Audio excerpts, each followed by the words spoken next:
championships, 5 state runner-ups, 34 district championships. Tradition lives on here at Neville High School. This is Neville Tiger Football on the Neville Tiger Network. Neville Football is presented by French and Page Smith, James Machine Works, Family Solutions, Mama DeLuca's Pizza, Frank Nettles Automotive, Catahoula's Restaurant, Shell Chiropractic, Podna's Barbecue, Tenori's on Louisville, The Paper Market, Martinez Chiropractic, Go Family Health, and these fine sponsors.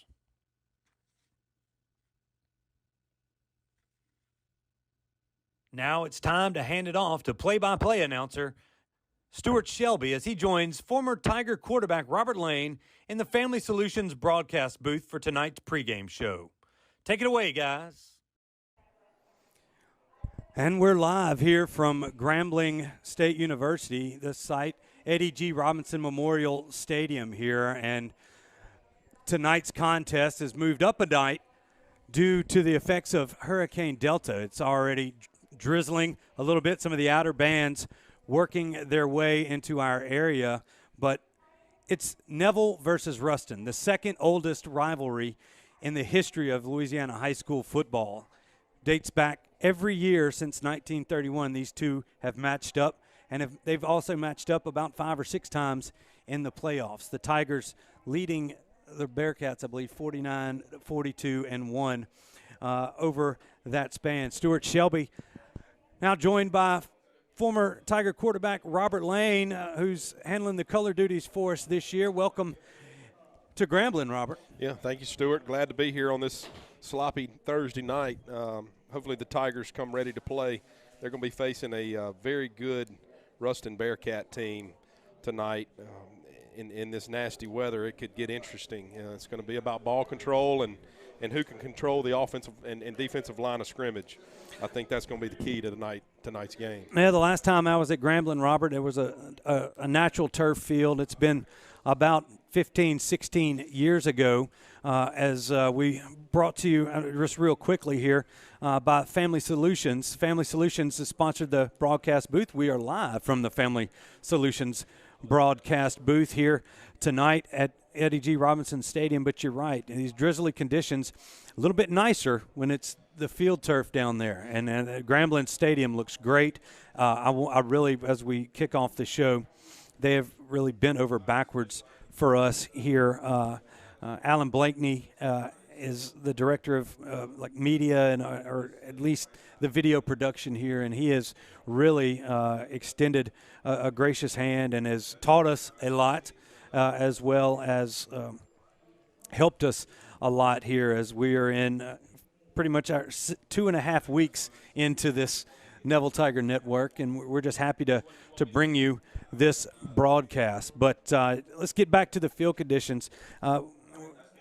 We've seen it kind of drizzly rain. It hasn't been a torrential downpour or anything just yet.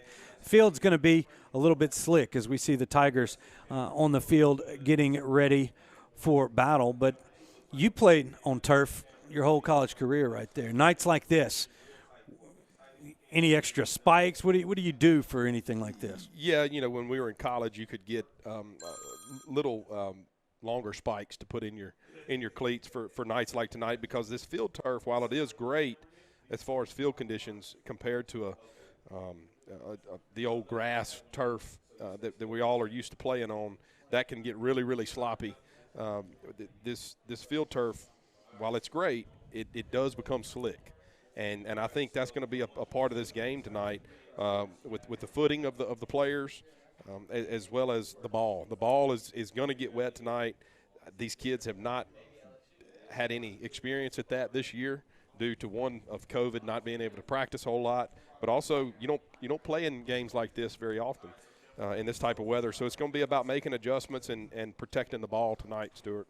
Yeah, it definitely is. And as you know, we hadn't gotten into what Ruston brings to the table. The Tigers winning last week's opener over the Leesville Wampus-Cats 29-7, but Ruston with a big win of its own against 5A foe Airline. They racked up a lot of points, 48-14, and made it look easy. Contravian Bull Hargrove really went off there in 6 carries, over 150 yards and a few touchdowns, and then he had a little bit of a hiccup with a knee injury, so I don't believe we're going to see him tonight. But as you've seen on film, Ruston's got a stable of talent over there. Yes, unfortunately, number 9, Contravian Hargrove was injured, and it looked pretty bad on film. I did see him out tonight walking around. He had a knee brace, which is good to see. He's not dressed out, which if you're a Tiger fan, that's a good thing based on the little bit of film that we watched on him. This kid is an absolute stud. He's being recruited, I think, nationally by Division I schools. He is just a warhorse of a back, and unfortunately, like I said, he is not going to be able to play tonight. But number 2, the running back for Ruston, his last name is Griffin. He is a very, very good, powerful back. He is a well above average running back for high school. And he stepped up after the injury occurred in the first quarter to Hargrave, and he did a phenomenal job. And he's going to be something that Neville's going to have to deal with tonight, no doubt.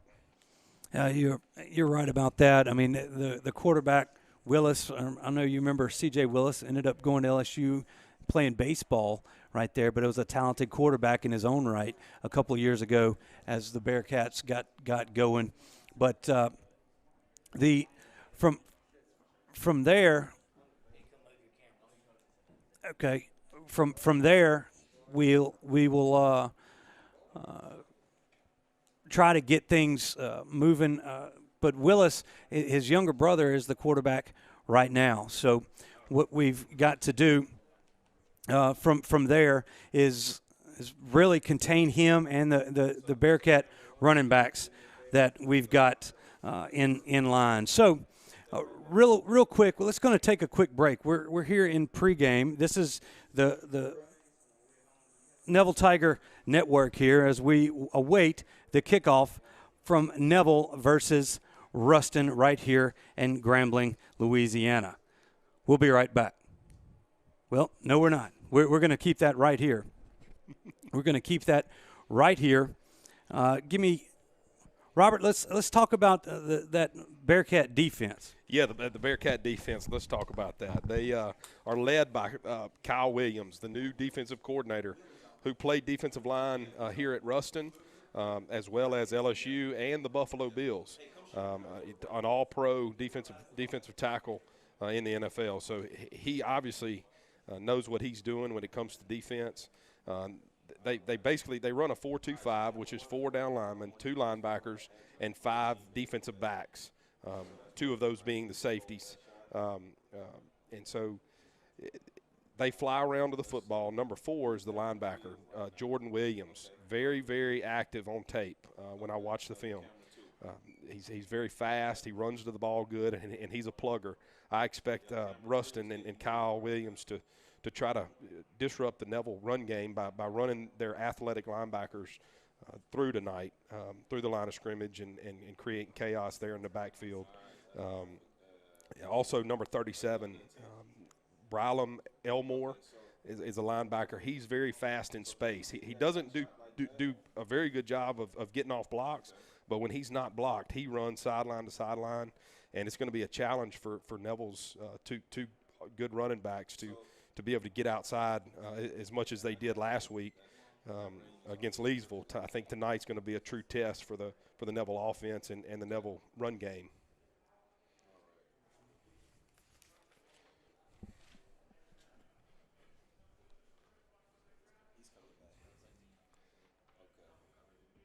And as far as the offense goes for Neville tonight, you've got Timothy Bird, who you saw last week against Leesville. He's electric. Took the first play 79 yards to the house, and also number 28, A.J. Allen, is also a great 1-2 punch in this Neville run game. I think tonight, Brett Batterford, the quarterback for Neville, he's going to have to protect the ball and operate the offense. He's going to have to take what the Ruston Bearcat defense gives them. Neville's offense is going to have to sustain drives tonight to eat up some clock. That's what Ruston's offense does, and you can't have 3 and outs tonight if you're Neville's offense, because it puts Ruston's offense back on the field, puts the Neville defense back on the field, and you can't have Neville's defense out there playing 12, 15 snaps and coming back out and going 3 and out. So whoever can sustain drives and put points on the board and not turn the ball over is going to be the key. And Neville's offensive line, they did a very good job against Leesville.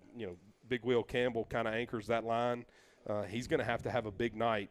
Ruston's defensive line is a lot bigger and a lot more physical than Leesville's defensive line was. So yeah, I mean, Ruston's ranked, I believe, like 8th in the 5A poll, and I think that's doing a little disservice to the Ruston Bearcats. They're a better football team than that. But what it tells you is in the past few years, Ruston, even with a lot of talent, has kind of stumbled there in the playoffs. Coach Ball and his staff over there is really done a wonderful job of, like we talked about this with Coach Tannehill in the pregame. I mean, I guess Wednesday's coaches show at Melvin's, that what Ruston has done is bringing back that tradition back to Ruston. They went a couple of years where they kind of lost their way there for a few years, but what Ball has done, he's gotten the kids back from Lincoln Parish. He's gotten the fans back from Lincoln Parish. People are coming into the from the private schools back into the public system. And we're going to do and that's what it takes. I mean, that's where it was. The old Ruston-Neville rivalries in the 80s and in the early 90s were just something to behold. And it was packed stands. But the last time we were at Ruston, when they were the home team, Ruston handed it to us pretty handily. One of the worst losses Neville's had in the past 10 years. What that did was spur on a semifinal run in the playoffs there. It kind of woke the Tigers up. Coach Tannehill had mentioned that in the pregame or in the Wednesday night coaches show. So from that perspective, he obviously doesn't want that type of wake-up call here tonight. I think offensively, like you mentioned, the two backs, Bird and Allen, a great 1-2 punch there from the Tigers' backfield. And the key, some of those deals is that offensive line. Some of those keys to the game right there is how they're going to play against the very talented front seven from the Ruston Bearcats. So as we see some fans kind of sprinkling in there on the visitor side, we're high atop Eddie G. Robinson Stadium here in the Family Solutions broadcast booth. We moved this game to Grambling because of the COVID restrictions. They're trying to get as many fans as possible in here. And then we tried to move it up to kind of beat the rain right here. We'll see what type of fan support we have. I know the Ruston side is filled up, or starting to fill up kind of nicely. Everybody's kind of waiting before game time as we still are about 15 minutes away from kickoff here at Grambling. But the bands are out there. The Neville band kind of stringing itself out there along the field. So we are still in pregame here on the Neville Tiger Network, and if you're looking for the Neville versus Ruston contest, you found it. Thanks again to all of our sponsors for tonight's broadcast. You can also, if you're watching us on YouTube or Facebook Live, thanks for tuning in. We also have apps on Roku and Fire Stick. If you just search Neville on Roku or Amazon Fire Stick, it'll pull up our channel. Or you can watch it directly on the World Wide Web at www.NevilleTigerNetwork.com. That's www.NevilleTigerNetwork.com. And over the past few weeks since we launched this little venture here, a lot of great feedback. We appreciate all your feedback, and we also are striving to give you a better product each and every week. And if you saw where we started here and where we are at this point, it's one heck of a jump, and we still got a long way to go. but we thank everybody for tuning in. So, well, Robert, we see all the pep squads coming out, and the Ruston squad's getting out there. The Tigers still out taking a knee in the end zone there. I don't know if they've got the visitors' locker room there on the other side. And they've been out on the field since pregame. They hadn't been back into the locker room. I'm not sure what's going on there. Don't know, maybe a COVID restriction or something like that. Yeah, not sure. Yeah, we're right. But either way, what we've got, I know the good people at Grambling and here in Grambling, Louisiana, that have made the trek over to Eddie G. Robinson Stadium are ready for some football, and so are we. But before we do that, we need to thank some of our sponsors. We're going to take a quick break. When we come back, we'll have the keys to the game and a couple more insights before kickoff. You're listening to Neville Tiger Football on the Neville Tiger Network. Stop into Central Station. We have many convenient locations ready for you. Stop in to rest, fill up on gas, and grab a great bite to eat. Central Station locations offer clean restrooms and easy access. Stop into Central Station today. From her start as a prosecutor in Monroe City Court, maintaining law and order in Northeast Louisiana's largest city, to serving as Monroe's chief legal advisor as its city attorney, Angie has the knowledge needed to ensure our courts are fair and accountable to the public. On November 3rd, please vote Angie Dio-Sturtevant for our next district judge. Whether you're dining in or grabbing to go, at Nukes, we love to share great food, to delight with new flavors, to celebrate every bite. Join us at Nukes Eatery.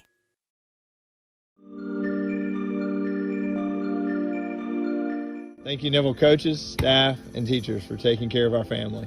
Now let us at Shell Chiropractic take care of you.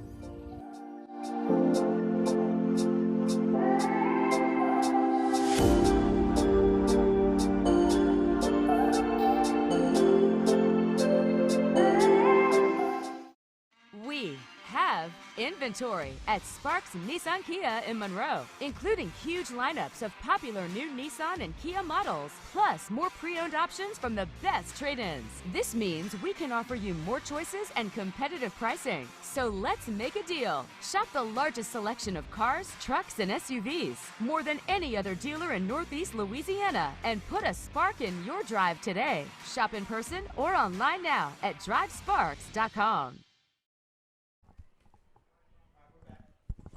All right, everybody, welcome back into the Family Solutions broadcast booth. Stuart Shelby, Robert Lane with you here to bring you tonight's football game between the Neville Tigers and the Ruston Bearcats. We are live at Grambling University at Eddie G. Robinson Stadium. And Robert, as we get to – we talked a little bit about it earlier in pregame, but as we get to these keys to the game that are sponsored by the Paper Market in Monroe, if you're planning a party or any type of engagement, stop by and see Amy and the gang there at Paper Market on Forsyth in Monroe. So we mentioned the offensive line, you know, for the Tigers trying to have to dominate or do something with a very talented defensive front from Ruston. What else do you see the Tigers need to do to be successful here this evening? Yeah, I think the main thing for the Neville offense is sustaining long drives tonight, running the football, protecting the football, and putting points on the board each drive, whether it's a field goal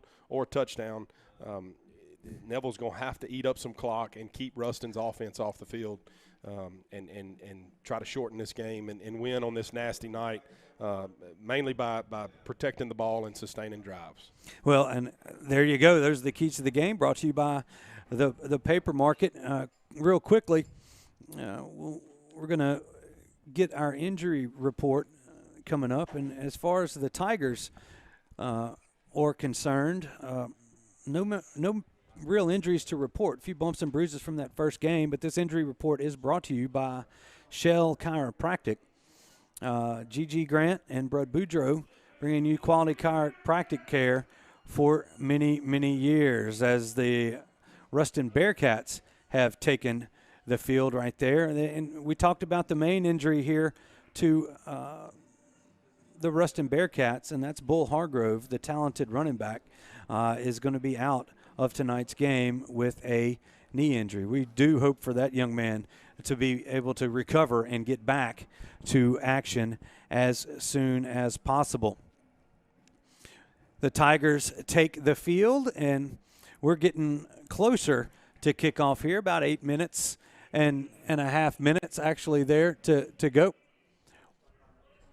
So we come through here. So we'll, as the Tigers have taken the field, let's talk about the starting lineup for the Tigers right here. And as we look at that, Robert, and we mentioned, Bird is a starting tailback, but there's a two-headed monster back there between him and A.J. Allen. Brett Baniford will be your signal caller for the Tigers today. The wideouts, Bill Quarius Gooden, Ben Crawford, Cam Carter. Your tight end is a senior Wes Robinson. Across the offensive line, you've got the heralded left tackle, Will Campbell, the junior there from Neville, and also another senior left guard, Gilberto Quinones. The center position locked down by Landon Sorrell, right guard Logan Smith, and the right tackle is another junior in Kane Day. Some size amongst some of those guys as we get through there. Yeah, tonight I would love to watch. We've got the national anthem. Yep, going. let's pause for the national anthem.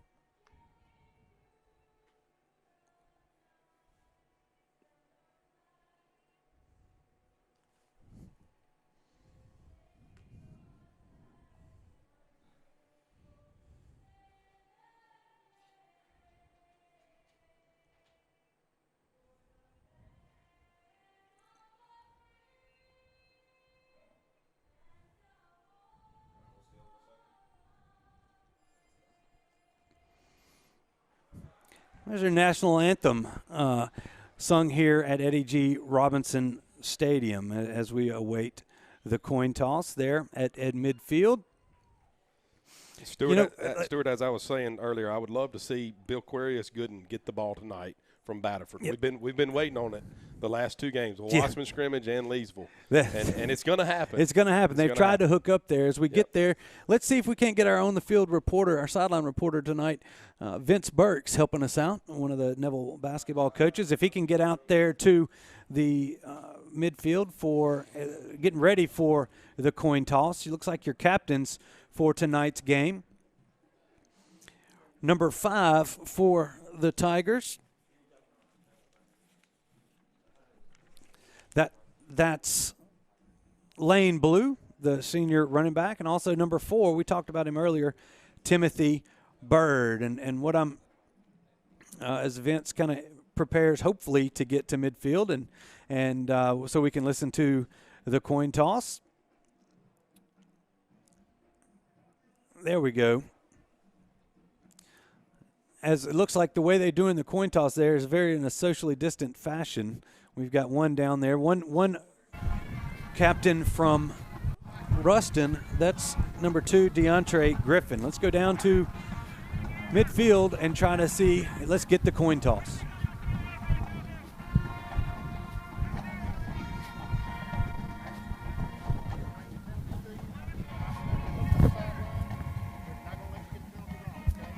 Yeah, Vince, get the mic out. And it's his first night, too. Yep. We're going on there.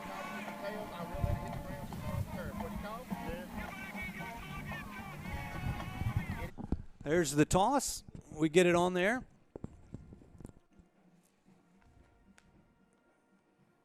Looks like the Tigers have won the toss, and we will, as we see this deal, let's see what the White Hat's going to tell us. Tigers have won the toss, and they deferred, just like they have been doing for many, many years. So let's see. So as Vince was out there, let's see if we can't get him out there. Vince, after the coin toss, what's the mood on the sideline there for the Tigers? Hello. Hey, we got you. Okay, the Tigers win the coin toss. They're going to defer to the second half, and Ruston's going to receive the ball. All right. Thank you very much. What about How's it feeling down there on the turf? Is it any water pooling up or anything like No, that? actually, this is one of the best drainage systems I've seen. It's not really wet at all. My shoes aren't even wet, so it's pretty dry. Well, good deal. Good deal. Thanks, Vince Burks. We'll be checking in with you later on in the program. Okay. So there you had it from Mr. Burks as we're ready to kick things off here. The Bearcats set to receive. Two guys in the backfield. That looks like number 5, B.J. Green, and number 6, Christian Davis.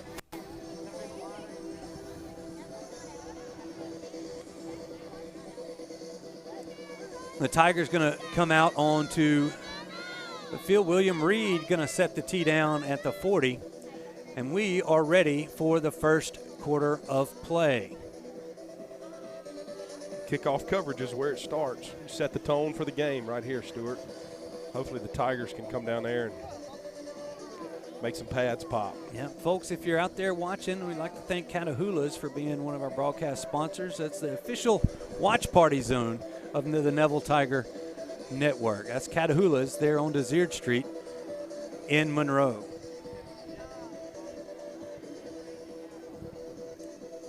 And we're set to kick it off. There's William Reed. The official has blown his whistle. And here we go.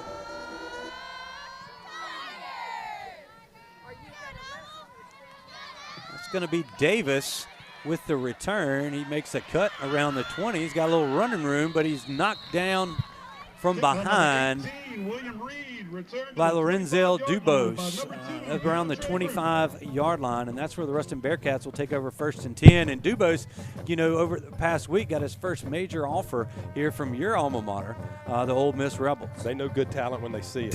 They do.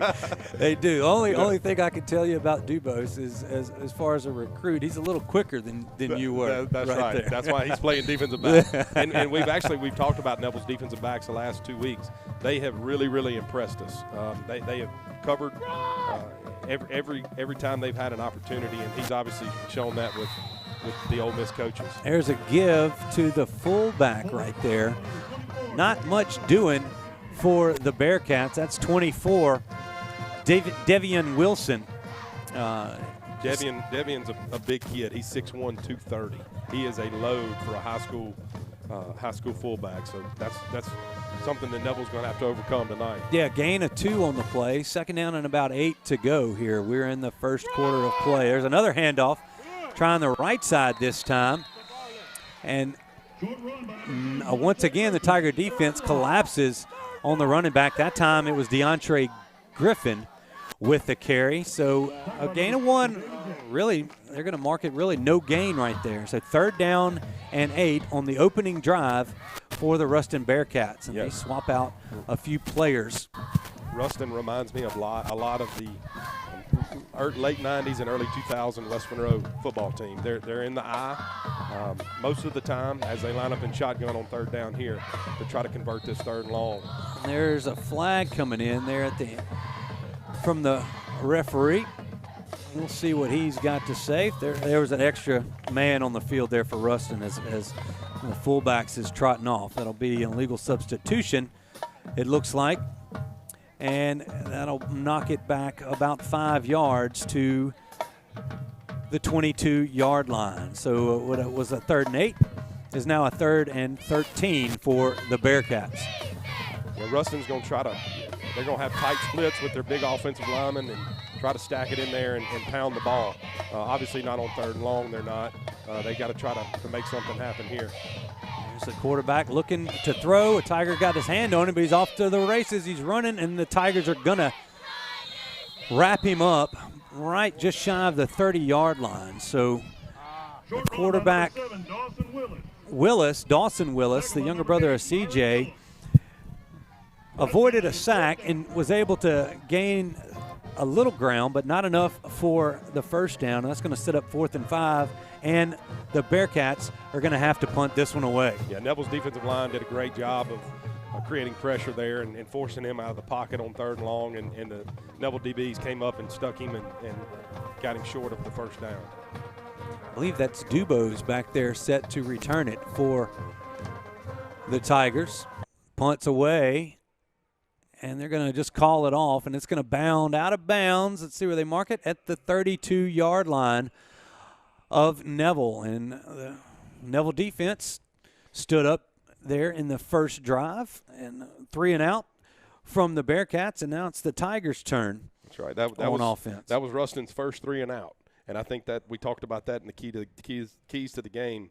Whoever has the most 3 and outs tonight, I think, is going to come out on top. So this is Neville's opportunity right here to, on offense, come out and try to have a long sustained drive and get points. There's Brett Batterford, the junior quarterback for the Tigers. Timothy Bird will be to his right side. Tigers send 3 wide here on this opening play. Batterford's going to pull it from Bird, and he's got room down across the 40 to the 50-yard line, and he's wrestled down there as he crosses midfield down to the Ruston 48. That time, the Bearcats keying on Bird. Batterford with the option pulls it out of his stomach, and a big gain for the Tigers on first down. And that first down is brought to you by Mama DeLuca's Pizza on the corner of Lammy and Armand in Monroe. Yeah, I love the play call right there. Batterford is a weapon with his legs, and he showed it there. There's a handoff. Bird, and there's nothing doing. He tried to string that wide, and the Ruston defenders were there to bring him down, led by number 49. That's Gavin Pickens, the senior defensive end for the Bearcats. And the Bearcats look on the edge just kind of like Neville does. They've got some leaner but quicker defensive end. Yep, that's right. Ruston is fast, and you're not going to be able to run sideline to sideline with Ruston much. Yeah, they cross back across the 50, and it's going to bring up 2nd and 5 from the Tiger 47-yard line. So 2nd and 15, rather. There's Batterford. He's going to drop back, looking to throw. He's got a man open. He's hooking up with Gooden, and there's a flag right there. But looking for Bill Quarius early on the deep post. And the Ruston defender might have gotten there a little too quickly. Let's see the call down from the official. Yeah, it looks like going to be pass interference on Ruston there. Yeah, Bill Quarius got a step on the Ruston safety, and he grabbed him a little bit. Yeah, Bill Quarius beat the corner. He was open. Batterford's got to throw the ball and make him go get it. Make him go get it. That's it. And that's going to be 6 points right there. If Batterford just throws it, he put a little bit too much air. Fortunately, worked out for Neville. And it's going to happen. Bill Quarius and Batterford are going to hook up. It's tonight the night. That crosses takes the ball down to the Ruston 39-yard line, where it'll be 1st and 10 for the Tigers. There's a handoff behind left tackle. I believe that, again, is Bird down there. And he's going to have a nice gain on the play across the 35 to the Ruston 34-yard line. Gain of 5 on the play. Actually, let's call it a long 4. 2nd down and 6 here for the Tigers. Yeah, that's a great first down call. And being able to get yardage on first down, get positive yardage on first down makes it easier to call plays on 2nd and 3rd down. There's Batterford looking to pass again. He's going to throw out to the right side, and it's over the hands of, that's 21 coming across, Cam Carter. He had a man short there in the flat for a nice game, but he's looking for Cam past the sticks, wasn't able to hook up, and it'll be 3rd down and 6. And when you sprint out like that, as a quarterback, your first option is to run the football. If you can get the first down running the football, you run it. And it looked like Batterford had a lot of green grass right there to get positive yardage rather than throwing to a man that was covered there. And now Batterford on the keeper. He's got room. He makes a cut. He's got some more room. Crosses the 20. Another cut, and he's finally brought down inside the 15. Let's call it the 14-yard line. So another big play there for Brett Batterford with his legs. Yeah, that is a tremendous play by Batterford. That was a tough run. Good to see that out of him. That is going to be a huge weapon going forward for the Neville offense. Well, that's going to move the chains, set up 1st and 10 for the Tigers. That ball placed on the 14-yard line. Batterford barking signals. There's the snap. Going to pull it again from the belly of Bird and dive into the middle of the field for a gain of about 3 on the play, and it'll be 2nd down and 7. Right here is when you got to lean on your big offensive line, and obviously number 66, Big Will Campbell. Yeah. This is where he can move some bodies and create positive yards and try to push this ball into the end zone here. Yeah, Ben Crawford, the up back there for the Tigers. They've got a kind of an unbalanced line as they hand it to Bird, looking for a little running room. He might get one, but not much doing right there. They tried to overload the left side of the line and go away from that, and the Bearcats were having none of it. Yeah, they adjusted to it, and they pulled the guard and the tackle around and tried to kick it out and create a seam there, and just weren't able to do it. It kind of got clogged up. Ruston got some good penetration there and stopped the little weak side run. So 3rd down and 7 here from the Tigers, deep in Ruston Bearcat territory. Bird dotting the I behind Batterford, but there's going to be a timeout taken by the Tigers. And with that timeout, we're going to take a quick break. You're watching Neville Tiger football right here on the Neville Tiger Network.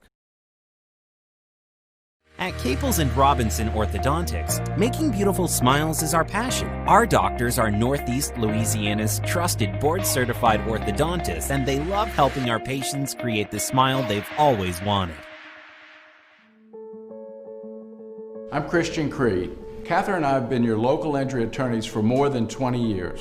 At Creed & Creed, we don't use gimmicks. We value our community and the clients we serve. When you see a Creed & Creed ad, you know it's real.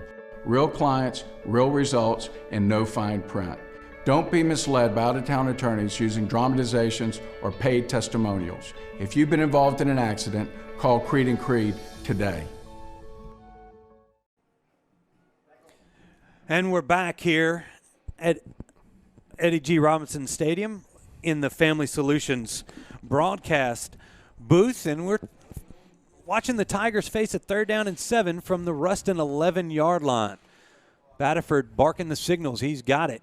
Going to look towards the end zone, and a little miscommunication. The running back or the intended receiver just wasn't looking for the football, throwing the back corner fade, and Dexter Robinson just wasn't ready for it. Yeah, they were trying to get him on a corner route there in the back of the end zone, and I think Batterford threw it before he made his break, and number 3 just he wasn't expecting the ball. It looked like it was actually a good throw.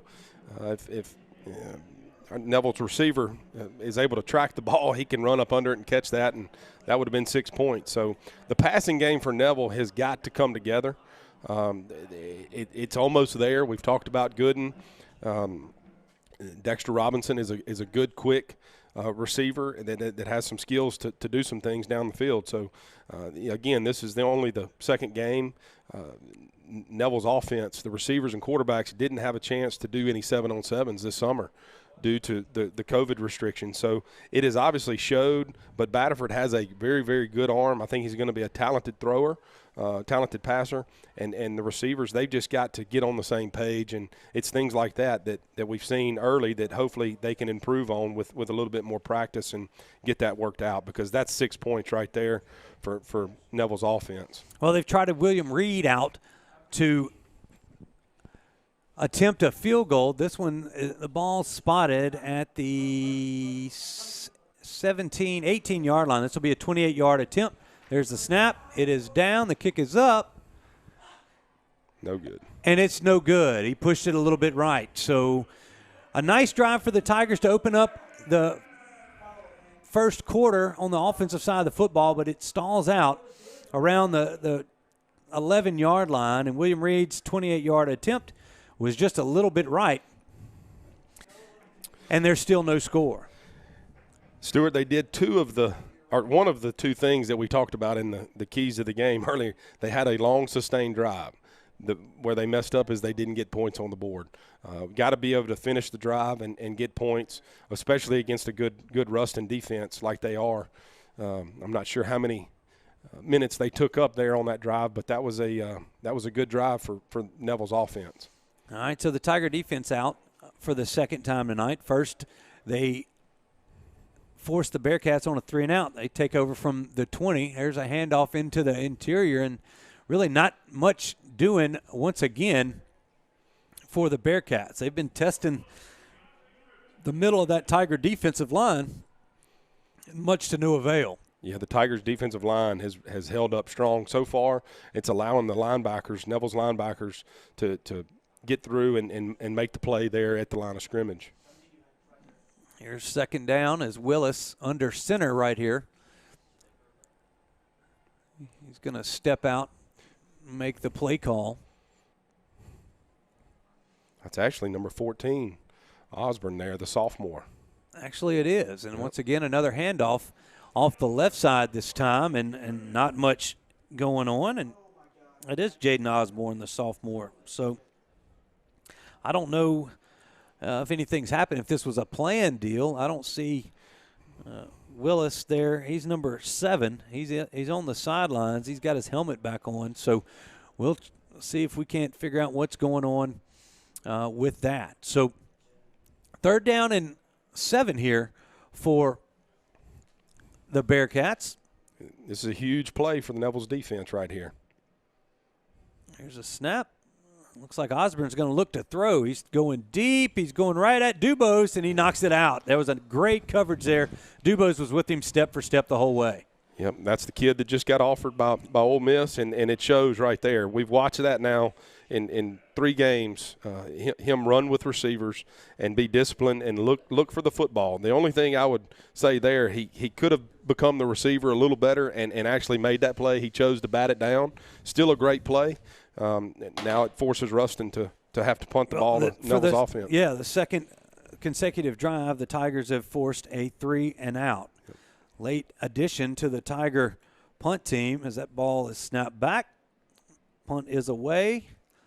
That's Allen back to receive this one, and this one bounds again out of bounds. This is closer to the 50. Let's call it the 49-yard line of Neville. And as they change outside, let's see if we can't go down to Vince on the sideline and see if we can get some of his thoughts about what's going on after those first 2 big defensive stops.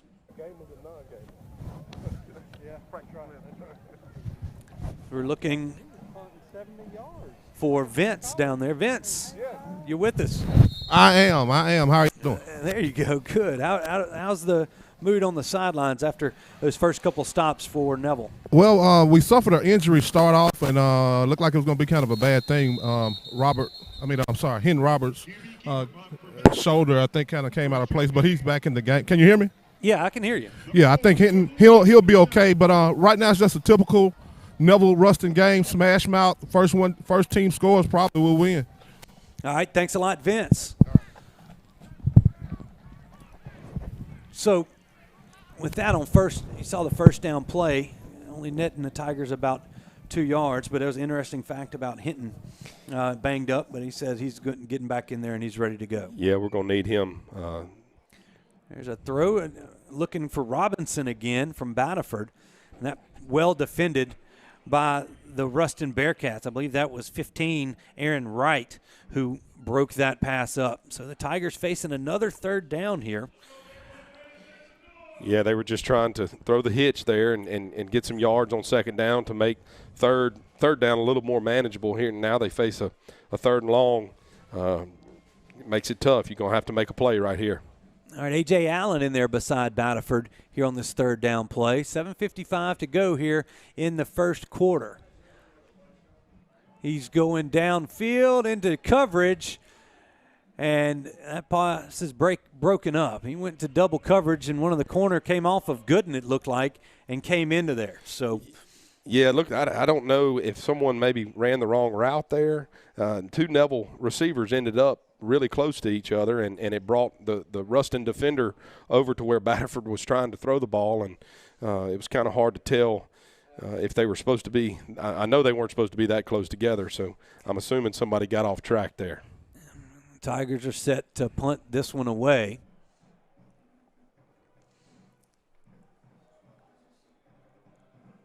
As the Bearcats defense is held, there's the snap from Drew Jarrell. Oh, and then that's going to be probably a 15-yarder as a Bearcat came in and ran into William Reed back there punting. So this might give the Tigers a first down right here as we have a personal foul, roughing the kicker, and a big mistake for the Bearcat defense at this point in the football game. Yeah, that's a killer there. your defense does a good job and gets off the field, and your special teams comes in and gives the Neville offense another shot. And you see the Ruston Bearcat, they just came out from – the defense just came out from under the tent. They were going to try to rest up, and now here you go again, and you got to go try to stop a strong Neville offense here. Well, after the penalty, it moves the football down to the Ruston 39-yard line. That'll be another Mama DeLuca's Pizza first down. And as Batterford runs back out on the field, A.J. Allen still on his right side. He's going to hand it to Allen, and he's got much. You might have a gain of about 1 there, or actually lose a yard on first down. Yeah, I think that play kind of got wadded up in there. Neville's going to have to create some space by being able to throw the ball some and successfully throw it, and then also getting on the edges with either Batterford or Bird or A.J. Allen and running the football. There's the option again, and that time he pulled it out of Allen's chest and paid the price, as the first couple of plays have gone moving backwards here for the Tigers. Yeah, and you get these third and long situations, you become very predictable as an offense. That's right. The last 2 third and longs, Neville's dropped back and tried to force the ball down the field. It'll be interesting to see what they do here. The good thing is the clock is ticking, and Neville's got the ball. So right here, you got to have a positive play. There's Batterford rolling to his left, and once again, it just looks like some mix-up. That time he looked like he was looking for Gooden, but he was downfield blocking, and Crawford was dragging across. I don't know if he just missed the pass or he was looking for Gooden. Yeah, the passing game for Neville has not been on the same page with Batterford and the receivers. That's for sure. Well, as we get out here on fourth down, we're going to come back. I mean, the Tigers get a break with the penalty there from Ruston, but this time Reed's going to send it down out of bounds on the far sideline. It's going to come up to the 19-yard line, and that's where Ruston will take over 1st and 10 for their third drive of the evening. Yeah, so far, Stuart, this has been a defense-heavy game. That is for sure. Neville's defense has held strong so far, and besides the first drive where Neville moved the ball on Ruston's defense, Ruston has come out and held strong against Neville's offense. So it'll be interesting to see how it goes from here. This is Willis, I believe, back out, rolling right, and nice coverage there by the Tigers.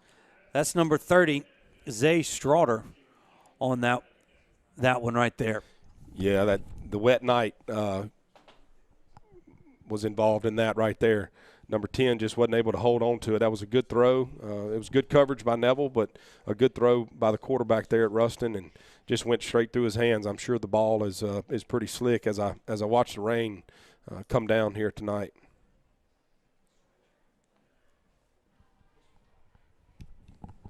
Neville's defense is holding strong. The defensive line has really showed up tonight, which is a good thing to see against this potent running game that Ruston has showed against Airline that we saw on tape. All right. Well, everybody, we apologize here. We're having a few little technical difficulties.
All right, everybody, welcome back into the Family Solutions broadcast booth. We're live at Eddie Robinson Stadium. Tigers just had a bad break as Bird was waltzing into the end zone, looked like untouched. A guy came out of nowhere, knocked the ball out, and forced a touchback. This is a third down play here from Ruston that you're looking at from their own 27-yard line. Another handoff as he tries to squeeze through the middle, and he's going to be short by about a yard here. It'll be set up a 4th down and 1. We are scoreless here in the second quarter of play, and as we work through some of these difficulties, just listen to us here, and we'll have that clock back up and running in just a few minutes. So this is a big 4th down and 1. It looks like they're going with the stacked I formation here. That's the quarterback Osborne in there. They might be trying to draw the Tigers offside. They're not. Big play. Big play from Elam. He gets in there and shuts down the Ruston Bearcat running back. Loses about 3 or 4 yards on the play. He needed to get 1, but the Tigers will take over once again with some great field position here at the Ruston 27-yard line. Yeah, Stuart, this is time for Neville to take over this game. That last play with Bird, that just came from him not finishing, not running through the line. They would work on that in the offseason. You know, you finish through the line. And you see that in NFL games. DK Metcalf with in their last game had the DB knock the ball out of his hand and it'd go out of the back of the end zone. These guys see this happen, so you've got to finish through the line, and it cost Neville there. And Bird made a great run to break away and get to the end zone there. So this is time for Neville to stick the ball in the end zone and get some points. They've had opportunities, just hadn't done it. There's a running play, going to be a short gain for the Tigers. That's Allen. Looks like maybe a gain of about 1. Looks like Neville's got the mule train in the backfield. Looks like number 5. That's 5. That's Blue. Yeah, Blue in there. And there. See what they can do here. It's a very familiar package to Neville fans. They turn around and hand this one off. Once again to Bird, and he spins his way and fights his way down across the 20 to the 19-yard line for a nice gain there on 2nd down. Yeah, that was a good physical, strong run by Bird there. I know he's anxious to try to make up for the mistake that he just had on the last series there and try to stick this ball in.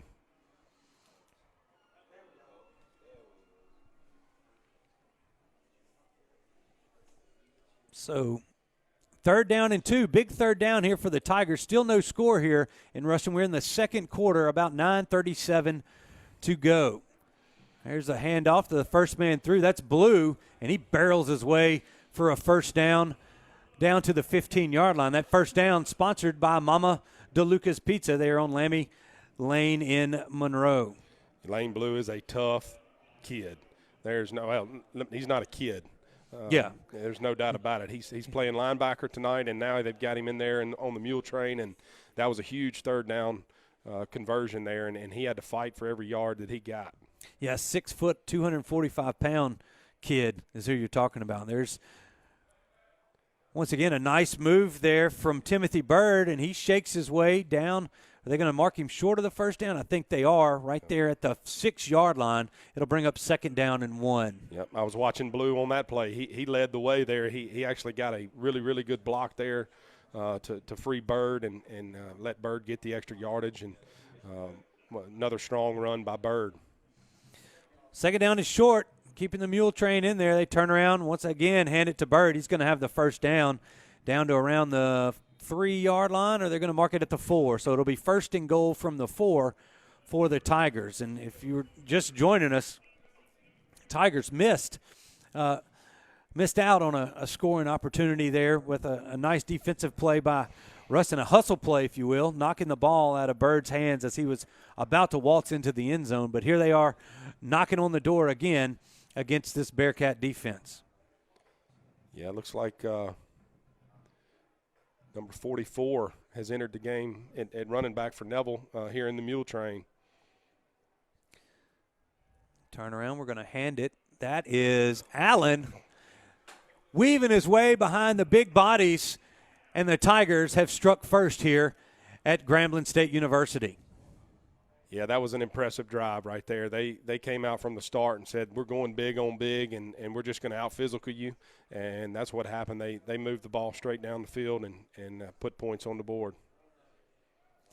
Well, a nice 4-yard plunge for A.J. Allen puts the Tigers on the board as we await the point after by William Reed.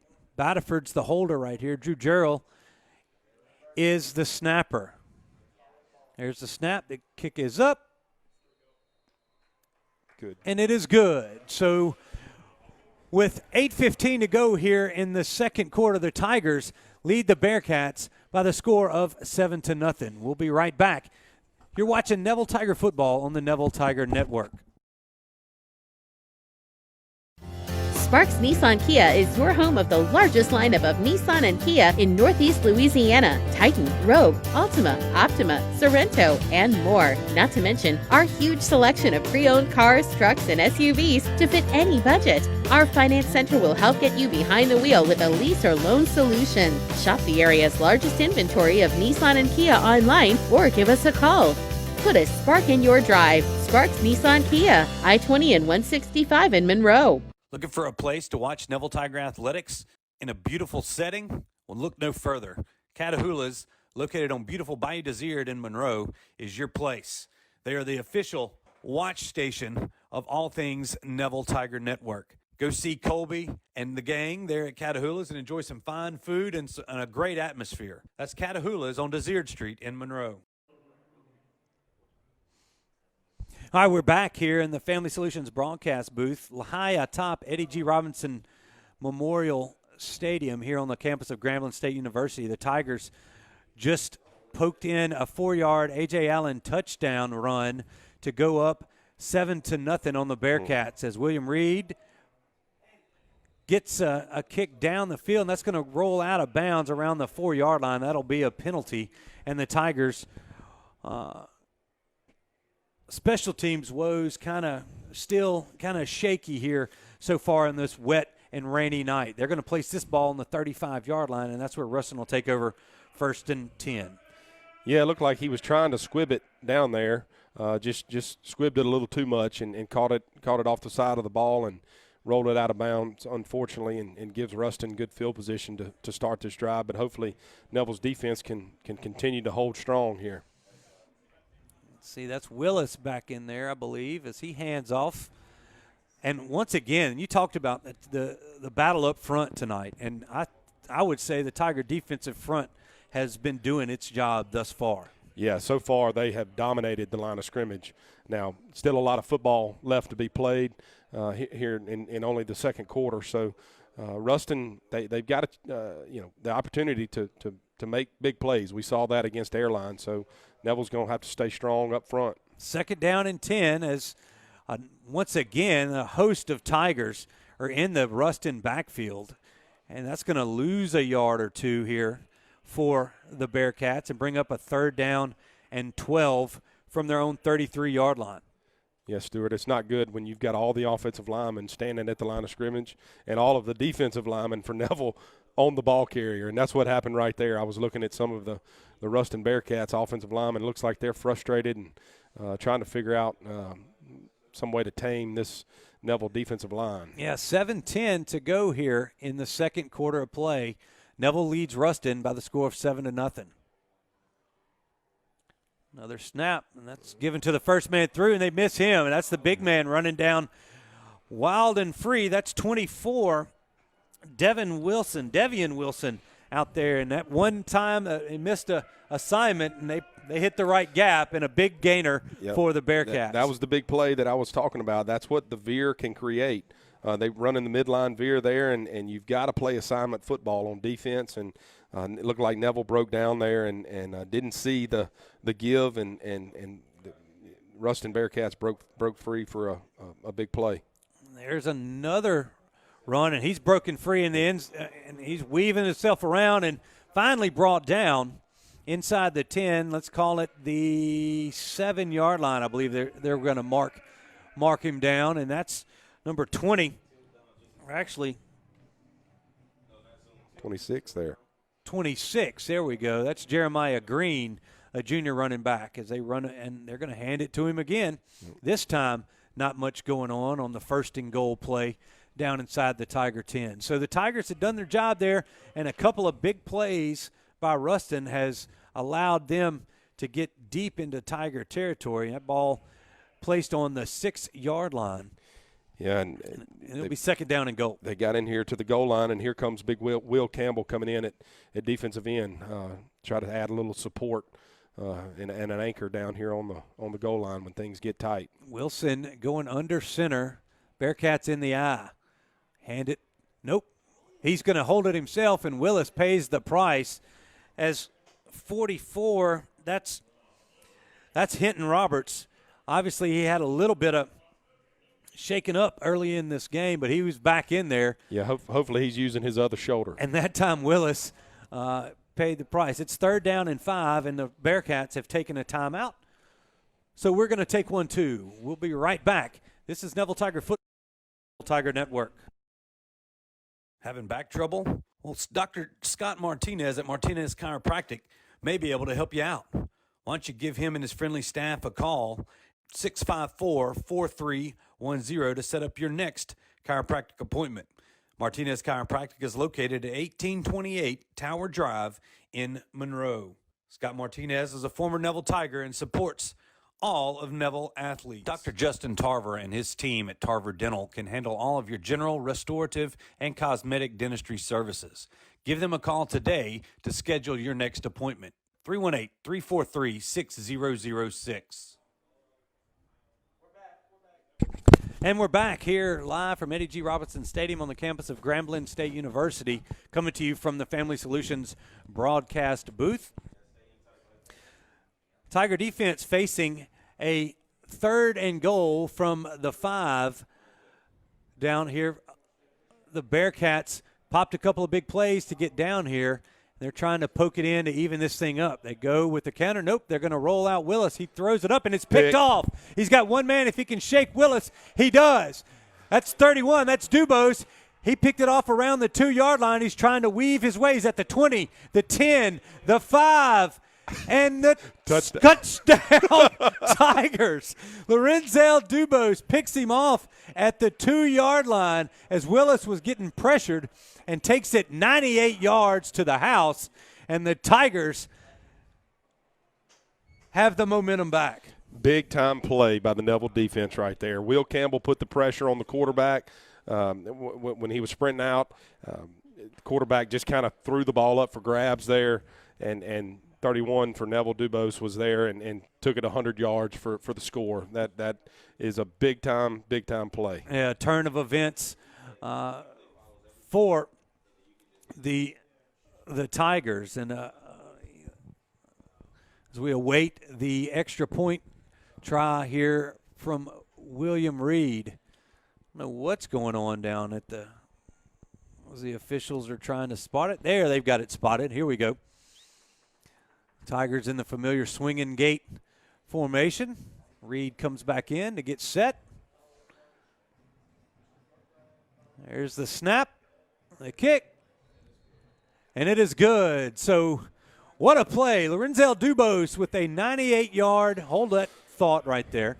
There's a flag on the play, but Dubose with a 98-yard interception return for a touchdown has put the Tigers back on top. We'll see what that flag is. It looks like it's going to be against the Bearcats as both teams are walking their way off the field. We'll wait and see their personal foul. We'll see. Either way, they say the kick is good. It's 14-0 Tigers here.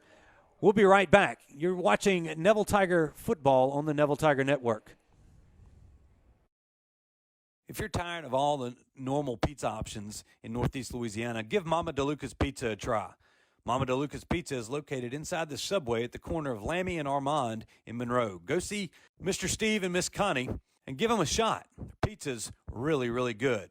Take it from me. I've been eating it for the last few years. Steve and Connie are ardent supporters of Neville Athletics. Give them a try today.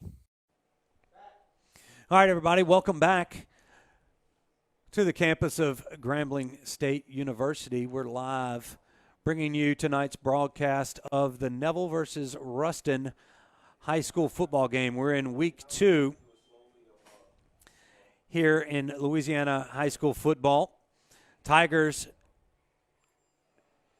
just go up by the score of 14-0 on the heels of a Lorenzel Dubose 98-yard interception return for a touchdown.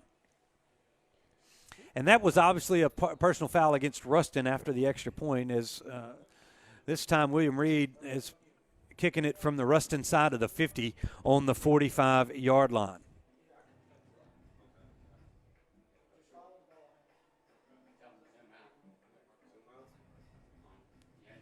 We're going to see if William Reed can kick this ball in the end zone here and create bad field position for Ruston here to start their drive. Oh, onside kick.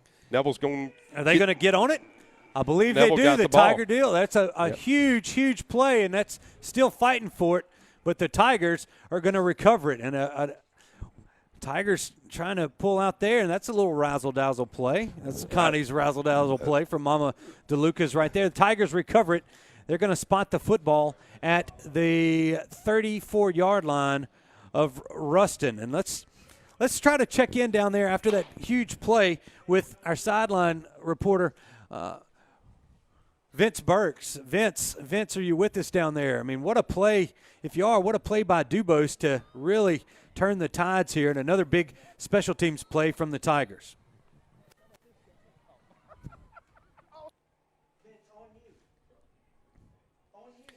Well, there's one play right there. The Tigers running it off for the right side. They're going to get past right at the 30-yard line. A gain of about 3 on the play. And once again, we try to get Vince down there on the sidelines. Vince, man, what a turn of events there in the second quarter. Okay, Stuart, What we got is just trying to think about what the big interception return and then the onside kick. Take me through what's your thoughts on that.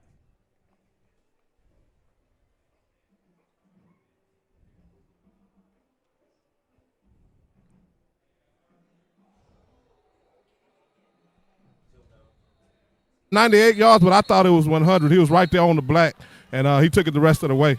Well, that was a heck of a play right there. As that play results, it looks like the ball popped out, but the officials saying the Tiger was down. They're going to spot that at the Ruston 26-yard line. And then, hey, Vince, as we start off, we get the penalty there on the extra point, and the Tigers hit him with the onside kick. Hit him with the and he's pulling out his bag of tricks right now. And it's a good time to do it. Both offenses were pretty stagnant to start the game off, but right now this 14-point cushion is looking really good for Neville. Thank you, Vince. Great job. So as the Tigers are going to take a timeout to think about this third down play, they lead this one 14-0. About 4:08 to go here in this football, in this half of football, rather. We're going to take a quick break. You're listening, or watching, rather, Neville Tiger Football on the Neville Tiger Network. Stop into Central Station. We have many convenient locations ready for you. Stop in to rest, fill up on gas, and grab a great bite to eat. Central Station locations offer clean restrooms and easy access. Stop into Central Station today. From her start as a prosecutor in Monroe City Court, maintaining law and order in Northeast Louisiana's largest city, to serving as Monroe's chief legal advisor as its city attorney, Angie has the knowledge needed to ensure our courts are fair and accountable to the public. On November 3rd, please vote Angie Dios-Sturtevant for our next district judge. And we're back here. Big third down coming up for the Tigers. They leading the Bearcats here 14-0. We're sitting with 4:08 to go here in the second quarter of play. And Tigers once again going to the mule train. It served them well there on their first scoring drive. That time maybe a misplay. Batterford looking to throw the football. There's a flag coming in. He's going to have enough for the first down, but we'll see if this one's going to stand here, as that looked like it was kind of busted up there from the get-go. Yeah, it looks like Bird went the wrong way to start off, and then I think they got A.J. Allen there for holding. It was a tough play. He had his hands inside, and he was literally driving the guy to the sideline as Batterford was getting around him. If he lets if he lets the Ruston Bearcat guy go, the guy's going to have a chance to make the play. But I don't know. That's a tough call there. A.J. Allen was literally dominating the Ruston Bearcat defender, and just got out in space, and it was a tough call. Well, it's going to make a third down and about 14 here for the Tigers. Ball backed up to the Ruston Bearcat 37-yard line. Batterford from the shotgun here. He's going to play action to Allen. He's going deep. Does he have a man open? That's Gooden, and he gets run into, and that's going to draw another flag as the Ruston defender just went right through Bill Quarius. And they keep going to him. That deep post, it seems to be the one, and when they see 7 cut inside, safety help comes over. Yep, they adjusted there and threw the ball up into coverage, but it's 3rd and long there. You're out of field goal range. If you throw an interception, if you tackle them in the end zone, they get it on the 20, or if they catch it and fall short of the end zone, they get the ball on the 1-yard line. So it's a smart play by Batterford, and it worked out for Neville to have the pass interference and get a new set of downs, and here you go. So. Yeah, after that 15 yards marked off, it gives the Tigers a 1st and 10 from the Ruston 22-yard line. That first down brought to you by Mama DeLuca's Pizza. There's A.J. Allen across the right side, cuts back into the backfield. He's at the 5-yard line. Can he get in? And he walks into the corner of the end zone for another Tiger touchdown. Big play by the Neville offense there. Obviously, after the penalty, it gives them a new set of downs, and here they are. A.J. Allen makes a great run. He is a shifty, smooth back. I look forward to watching him here in the future.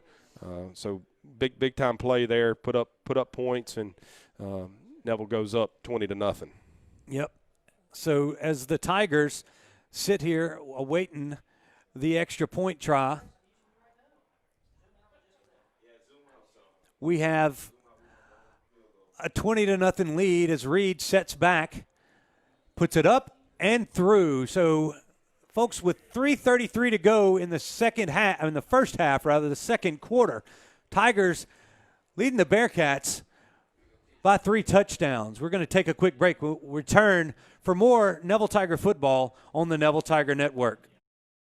Whether you're dining in or grabbing to go, at Nukes, we love to share great food. To delight with new flavors, to celebrate every bite. Join us at Nukes Eatery. We have inventory at Sparks Nissan Kia in Monroe, including huge lineups of popular new Nissan and Kia models, plus more pre-owned options from the best trade-ins. This means we can offer you more choices and competitive pricing. So let's make a deal. Shop the largest selection of cars, trucks, and SUVs, more than any other dealer in Northeast Louisiana, and put a spark in your drive today. Shop in person or online now at drivesparks.com. And we're back here. William Reed set to kick it off as he gets a squibber down bouncing around the 15, and then the Ruston return man falls down right at the 15-yard line.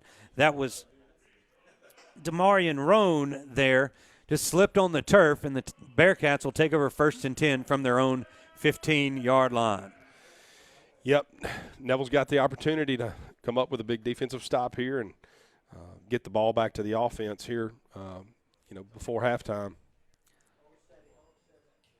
Well,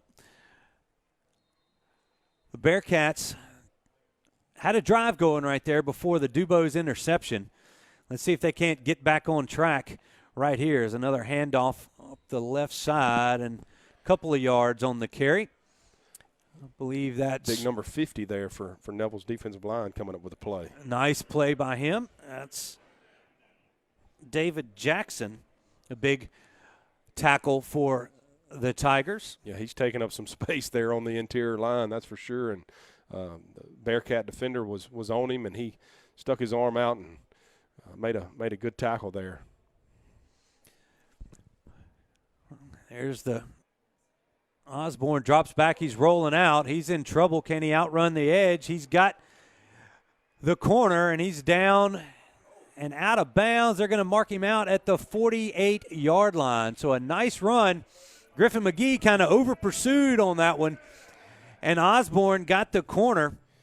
Yeah, and a big play once again. It looked like the Bearcats were in a little trouble. Yeah, Neville had it defended as far as the coverage goes, and quarterback there for the Bearcats made a great play, avoided the sack, and got out the backside, and there was nobody there to defend him, and made a big play. 1st and 10 for the Bearcats. Osborne under center here.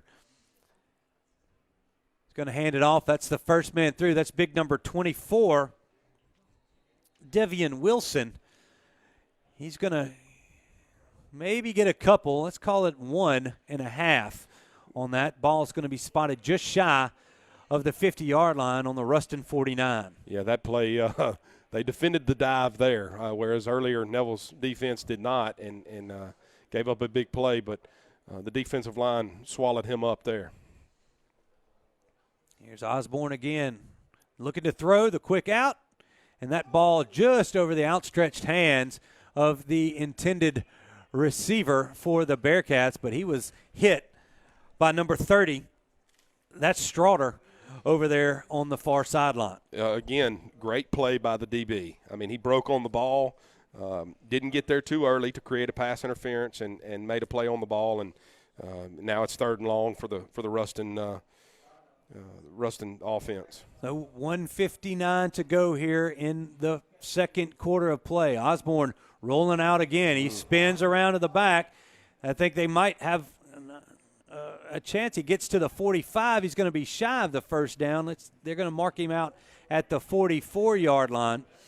And this time, that backside pressure is just not there. And Osborne's doing a good job of kind of rolling out. Yeah, it looked like it was a busted play there. It looked like they were trying to either run play action or a counter run play. And I don't know if the back went the wrong way or the quarterback went the wrong way, but he was able to get loose again out the backside. So 4th and 2, the Bearcats are going for it, trying to draw the Tigers off sides. Down to 11 on the play clock. We'll see if the Bearcats will actually run a play or call timeout here. Down to 4, 3. Nope, they are going to give it to the fullback. No, they're not. Osborne keeps it, and he's got the first down and a little bit more as he gets it to the 35-yard line of Neville right there. The Tigers collapsed on the fullback, and they ran the option to the right side and picked up the first down. Yeah, Osborne did a good job of reading the veer there and pulling it. He even tricked us, and that's part of the concept of the veer is the trickery that goes along with it. And he's not a very big guy. He can hide behind those big offensive linemen, and he was able to get loose again there. Under 50 seconds to go. Osborne dropping back to pass, and that one's going to fall incomplete. Intended receiver was number 11, Kenman Rabin. That throw was low, but that's going to stop the clock with 44.7 seconds to go here in the second quarter and bring up a second down and 10 yards to go. Tiger defense has held the Bearcats scoreless here so far in the first half. Osborne gets the draw play up the middle. It's 28 on the carry. That's Jones. Wait, is that 28? Am I missing that one? We're down 26. there. 26, sorry. Jeremiah Green, the junior running back, and he gets it across the 30 to close to the 29-yard line of Neville. And the Bearcats are going to take a timeout, but we'll hold it right here. We got 38 seconds to go in this football game. Bearcats facing a 3rd and a long 4 down there in Neville territory. And, Robert, as we have gone through this first half, we talked about it, the keys to the game early in the pregame, but I don't know if they're missing their big running back, right here, Hargrove, or the Neville Tiger defense is just really doing their job. Yeah, I think the Neville Tiger defense is really doing the job. No doubt that it would definitely add a spark to the Ruston offense. But the two backs that they have are very good. I think the Ruston offense just hasn't quite figured out exactly who they are yet. They're under center. They're running the veer. They run the counter out of the eye. Now they're in the shotgun. They just kind of got to get an identity of who they want to be, and they've got some good athletes. But Neville's defense has really held strong As tonight. You see Osborne right there, and it's a miscommunication. That ball was thrown near no one out there, and no Ruston receiver was in 20 yards of that throw, and that's going to bring up another fourth down play here. 33.8 seconds to go in the second quarter of play. We're coming up on halftime, and it's 4th and 4 for the Bearcats, and I believe Osborne's still going to stand back there in the shotgun. And there's the whistles are blowing this one dead. We'll see what happens. Actually, Coach Tannehill is going to take a timeout. So with that timeout, let's take one too. Folks, coming up on halftime, we'll be right back. This is Neville Tiger Football on the Neville Tiger Network.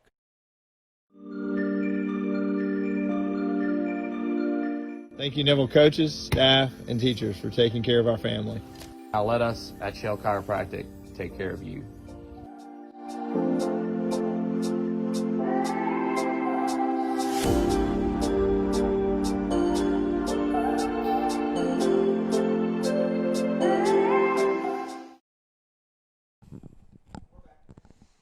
All right, everybody, welcome back. We're here in the Family Solutions broadcast booth high atop Eddie G. Robinson Memorial Stadium on the campus of Grambling State University.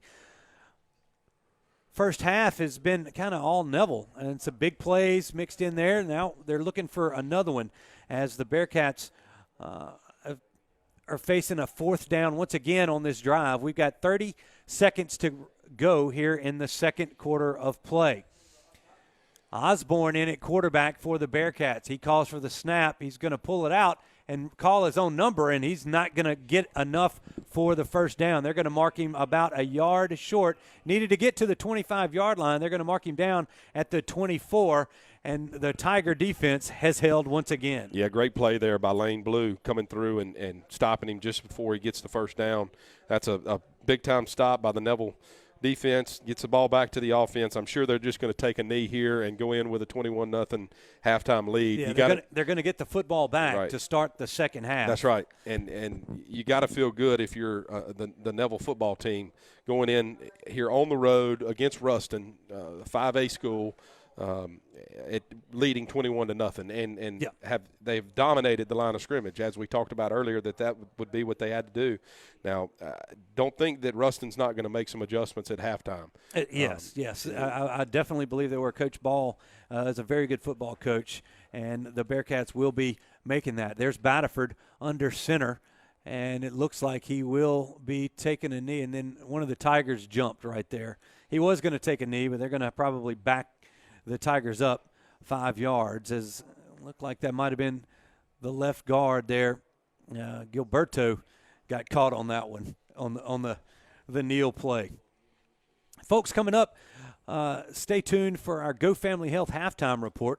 We'll be bringing you scores from around the area and some of the highlights from the first half here at Grambling University, and that's going to do it for the first half as the Tigers take a knee, and they're going to go into the locker room with a 21-0 lead. Robert, pretty good first half. Yeah, very good first half, and I'm just sitting here thinking, Birds fumble in the end zone, Neville gave up points, and then we missed a field goal early on in the game. So, technically you could be up 31-0 on the road against the 5A schools. So if you're a Neville fan, you've got to feel good.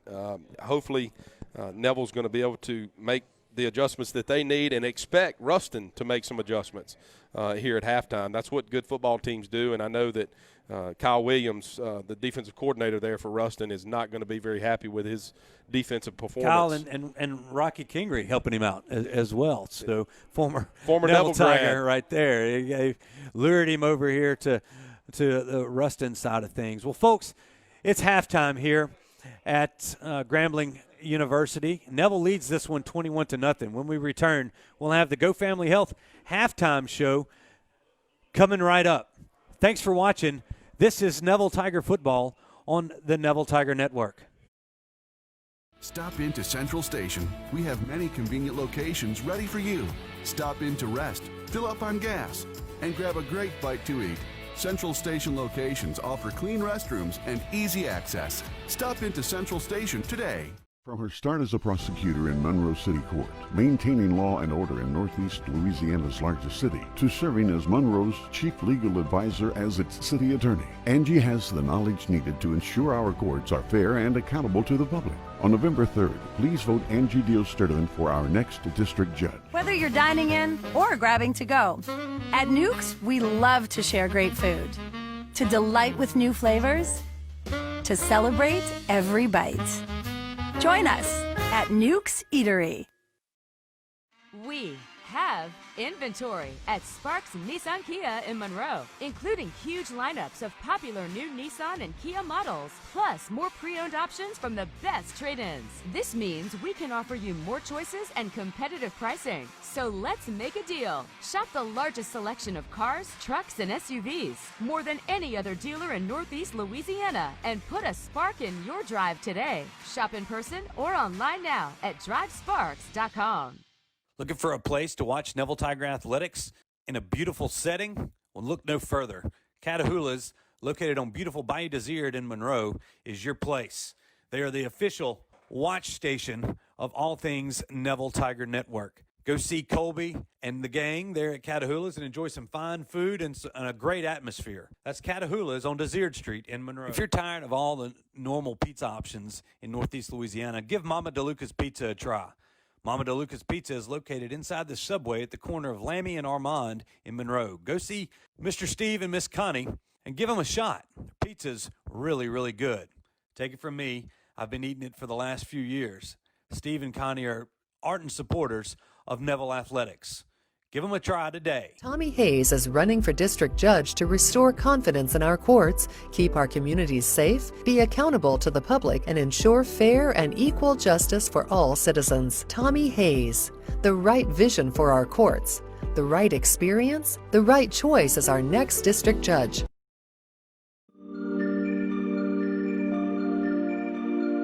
Thank you, Neville coaches, staff, and teachers for taking care of our family. Now let us at Shell Chiropractic take care of you.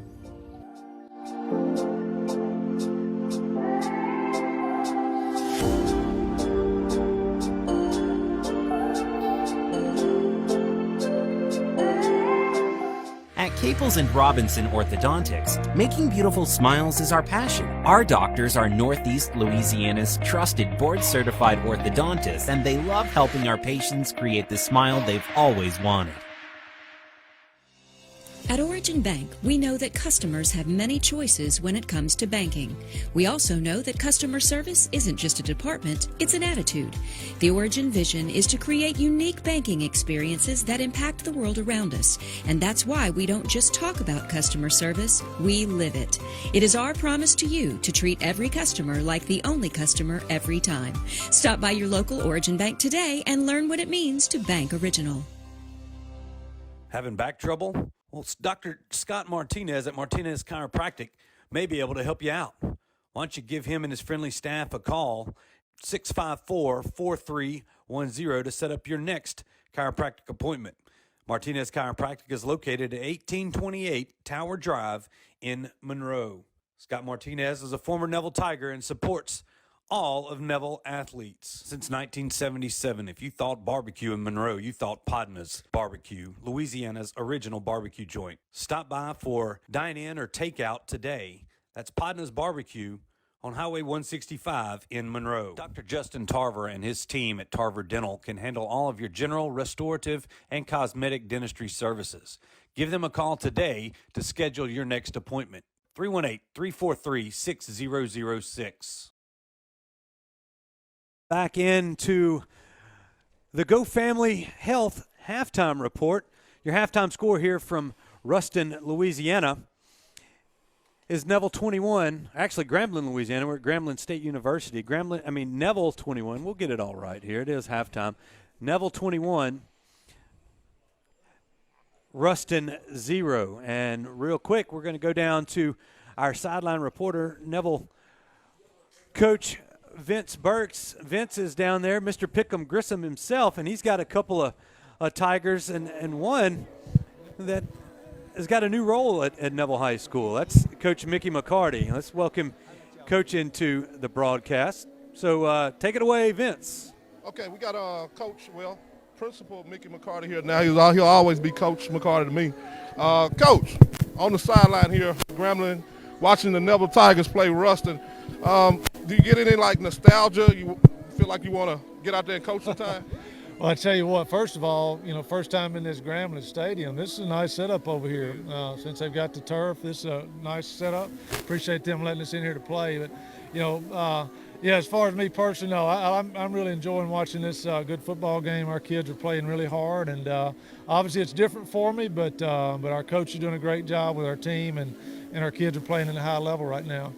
All right, going into the main building over there on 600 Forsyth, is there a difference that you see between leading a team of 70 or 80 players as opposed to a school of 900? It's a good question. There's a lot of parallels to it, Vince, and obviously a lot of differences. But it's about dealing with people and trying to put people in the right place, trust them to do their job, and support them to do their job. And you're working with teenagers every day. And our team just got bigger, that's all, dealing with several students in the building. But it's been a good experience. It's a crazy time, obviously, with the environment we're teaching in. Our teachers have really got a difficult job, but they're hanging in there doing a terrific job for us right now. I teased you earlier. I said you picked a mighty fine time to come into principal with, COVID-19 restrictions and things of that nature. Has that been difficult for you?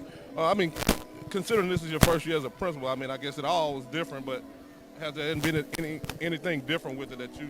Well, like I tell people, I've never been a principal to open up school any other way, so I didn't have any old habits or to break or things like that. Obviously we're under a lot of restrictions and things at school that we've got to cover with safety precautions and things, being at the forefront. But you're still in the school business. Teachers have a job to do, students have a job to do, and really I've been real proud of our faculty, the job they've done, our staff. The kids have done a good job. We've been fortunate thus far. We've had very little COVID issues. We had a little this week, but we've been really blessed so far, and hopefully that continue throughout the year. Okay, are you proud of what the Tigers are doing, up 21-0? Yeah, these guys are playing really hard, Vince. They're doing a great job. And, Neville Ruston, this is going to come down to the fourth quarter. We know that. They're not going to go lay down over there, those guys in red, and they're going to keep playing hard. But, so far, first half we got the best of them, but obviously it's a two-half deal, and we'll have to have a great second half to win it. Well, I'll tell you this, Coach, you're doing a great job as a principal. Hopefully things will go downhill from this point. It's like starting week one with John Curtis and then playing everybody else after that. You're doing a great job, and the Tiger faithful Neville Nation appreciates it. Well, I appreciate it, and I appreciate all the help and support we're getting, and I look forward to the days to come. Thank you, man. Okay. All right. That's our principal, ex-head coach, Mickey McCarty. We're going back to you, Stuart.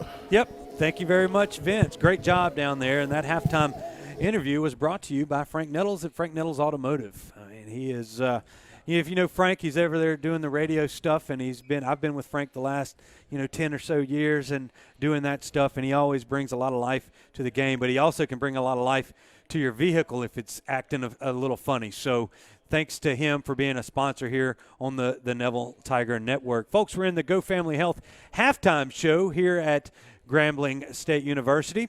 Tigers are leading Ruston by the score of 21-0, and as Robert, we get here to this first half, I for one am surprised at the score up there, 21-0. The Tigers pitching a shutout here in the first half. Yeah, I'm shocked as well, to be honest. And like we talked about right before half, it could easily have been 31-0.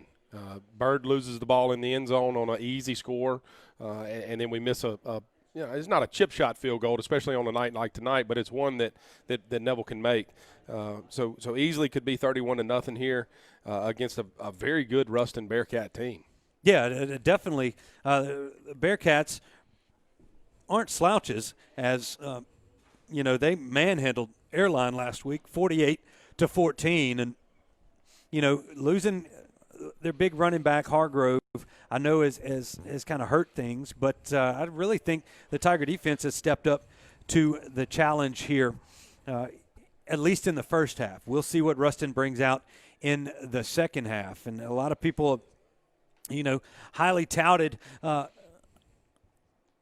players there on the Neville side. We've got Bird has gotten in there for a touchdown. But the big play of the first half, Ruston driving down to score and throwing a pick there under a little pressure. I believe that was Willis, throws a pick, and Dubose picks it up around the 2-yard line and takes it 98 yards. That's right. It's a huge momentum swing there. That was right after Bird fumbled the ball into the end zone and gave the ball back to Ruston on a short field. So, just a complete game changer right there. It sparks your whole team when you can create a play like that, and it's about winning the turnover battles. Right now, Neville's also winning the turnover battles and actually turned a turnover into a score. That's even better. And so that's kind of been the difference in the game. Now, I would expect Ruston to go in and obviously make some adjustments. And I think what they're going to do is, in my opinion, and we'll see if it happens, but they need to come out and try to spread Neville out and get in the shotgun and give their guys some room to run. They're trying to stack the box and run the power and get in the I formation and run play action. But I think Neville's defense is too strong and has overcome the Ruston offensive line. And so we'll see what happens in the second half. I think that Ruston will definitely make some adjustments and try to create some space for these good athletes that they have in the backfield to be able to make some plays. Yeah, you're right about that. And they're going to try to do something. And before we go to this break, we've got people that are just watching this football game from all over the country, and we've gotten some comments on what we've started here at the Neville Tiger Network. One of my special little buddies over there in Mississippi, Reagan Hood, is watching at his home in Madison. So we'd like to thank him and his dad Ryan and the rest of their family over there. Littlest is what we call him at Potluck, and he's been watching Neville Tiger football here on a Thursday night. As we preparing for the approach of Hurricane Delta, and when that's coming in here, it seems like we've had a hurricane or a tornado. We're tired of this. That's right. We're tired of this. Let's get this thing moving on, get past hurricane. We want to pray for everybody, safety and health throughout this upcoming storm, and we're glad that we're playing football here, but we don't want to make light of that situation coming on shore sometime tomorrow in South Louisiana. So our prayers are with you guys down there, and we'll definitely be on alert up here as it's going to pass right by us as well. All right, with that, we're in the kind of halftime of the Go Family Health halftime show. We're going to take a break. When we come back, we'll have scores from around the area. Most every high school football team up here is playing on Thursday night. We'll run down the scores for you when we return. Folks, you're watching Neville Tiger football right here on the Neville Tiger Network. Looking for a place to watch Neville Tiger athletics in a beautiful setting? Well, look no further. Catahoula's, located on beautiful Bayou Désiré in Monroe, is your place. They are the official watch station of all things Neville Tiger Network. Go see Colby and the gang there at Catahoula's and enjoy some fine food and a great atmosphere. That's Catahoula's on Désiré Street in Monroe. At Origin Bank, we know that customers have many choices when it comes to banking.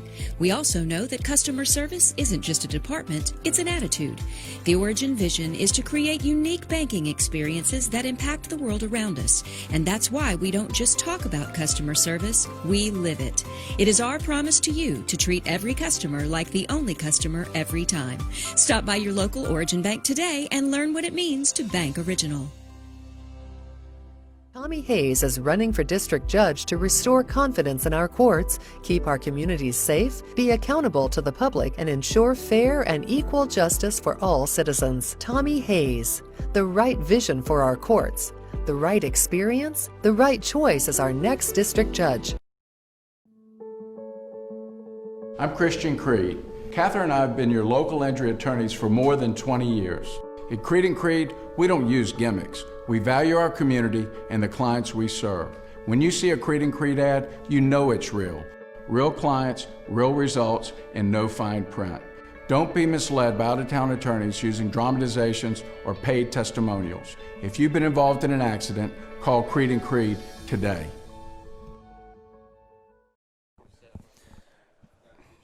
All right, welcome back into the Go Family Health halftime show. We're live here from Grambling University. The Tiger football team has retaken the sideline. And before we get to the scores from around the area, I know that, Robert, you've got a couple of people you want to say hey to. Yeah, that's the good thing about this Neville Tiger Network is we're reaching a plethora of people that are Neville graduates and Neville fans. So I just got notification that my mother-in-law in Fairhope, Alabama, is watching the Neville Ruston game here in Grambling. So technology has come a long way, and I also I know my little girls Olivia and Landry Lane are watching, and they better be studying. They got 3 tests tomorrow. That's why they're not at this game tonight. Well, that's right. Hopefully, I don't know if they got them out. If they're out of school, I know the older ones are out of school.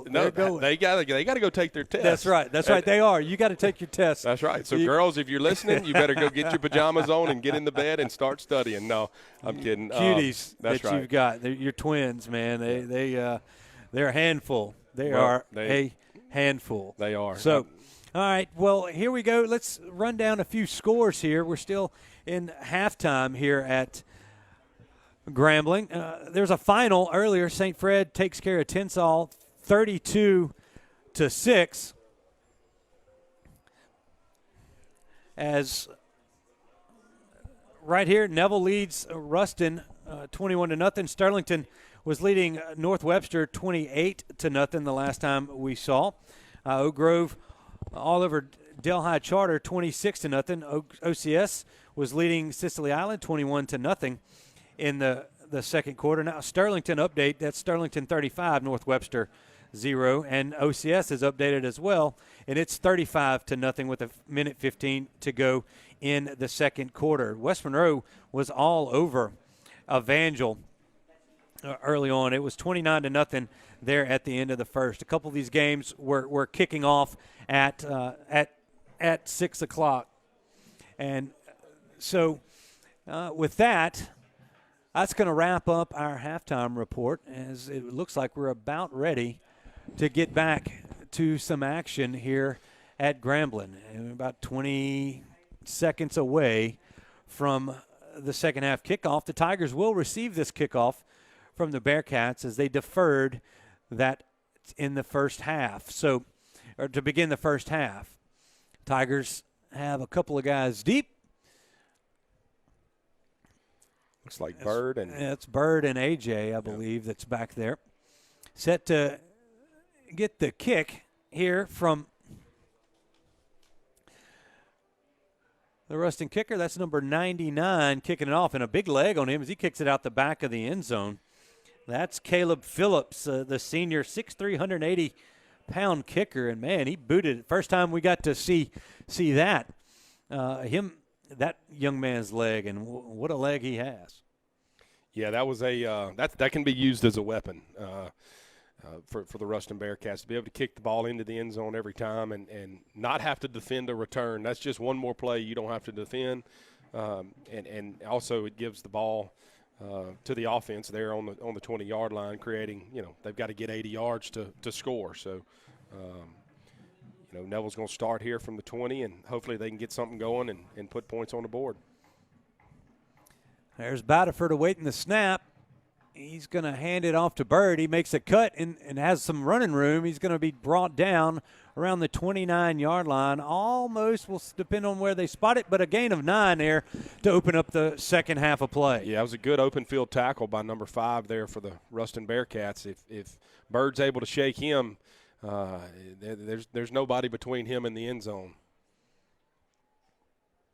Second down and 1 here from the Tigers, trying to pick up where they left off in the first half. They're leading the Bearcats here 21-0. This time Batterford takes it, and he's going to run into a wall. He's going to lose a couple here, as I think that snap was a little high, and it was a little slow to develop there in the backfield.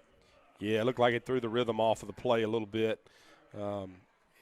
Ruston got good penetration there, and a good thing Neville didn't lose too much there. It's still 3rd and short. It's manageable to try to move the chains here. All right, so it backs him up a couple. It's going to make it 3rd and 3 here. I believe that's Allen coming in to replace Bird here on this 3rd down play. About 10 seconds here on the play clock. As Batterford awaits the snap. He's got it. Now they're going to blow this one dead. One of the Tigers may have moved here. We'll see what the call is. Yeah, the play clock was winding down. And they had time. It wasn't there. That's going to be a false start against Neville. That's going to back him up another 5 yards. So a big play on first down. Then a loss of 2, and now a 5-yard penalty. He's going to make this 3rd and about 8 here for the Tigers as they change out some personnel. Somebody's going to have to come off there. Now they're going to start the play clock. That's Landry coming in across to the far side of the field, or actually the near side of us here, trying to get the play in. Looked like they had a little communication error on the receivers that they wanted in on this 3rd and long here. Yep, Batterford waiting for the snap. He puts a man in motion. Play clock down to 2. Now they get it off. They're going to look inside, and that ball it's not picked, and it's falls harmlessly to the turf as they were trying a little slip screen in there, and that was just a miscommunication from the get-go. Yeah, you almost want to just call timeout right there and regain your composure and get the right people in there that you want, and the penalty is what set them back. You know, you're 3rd and 4, and then you get backed up, and now it's 3rd and long, and it makes it very, very difficult. So Neville's going to be forced to punt here, and we'll see what the Bearcat offense can do. There's William Reed going to punt it away again. This one not a very good punt there from Mr. Reed, as it's just going to go. Let's see where they'll mark it. Right at the 23-yard line. So that's going to be about a 6-yard punt on the from William, and they're telling him try to angle it towards the sideline a little bit, but he's going to have to get it a little further up on that one. Yeah, he hit it off the side of his foot there, and that's just as bad as a turnover. So there's a penalty on the play as well. And let's get down there on the reverse. We have a false start against the Tigers. That's declined, and as it should be by the Bearcats, and they're going to take over 1st and 10 from the Neville 29. This will be the best starting field position on any drive for Ruston thus far this evening. Yeah, it's going to be fun to see what type of adjustments both teams made at halftime, and hopefully Neville's defense is still just as strong as they were in the first half.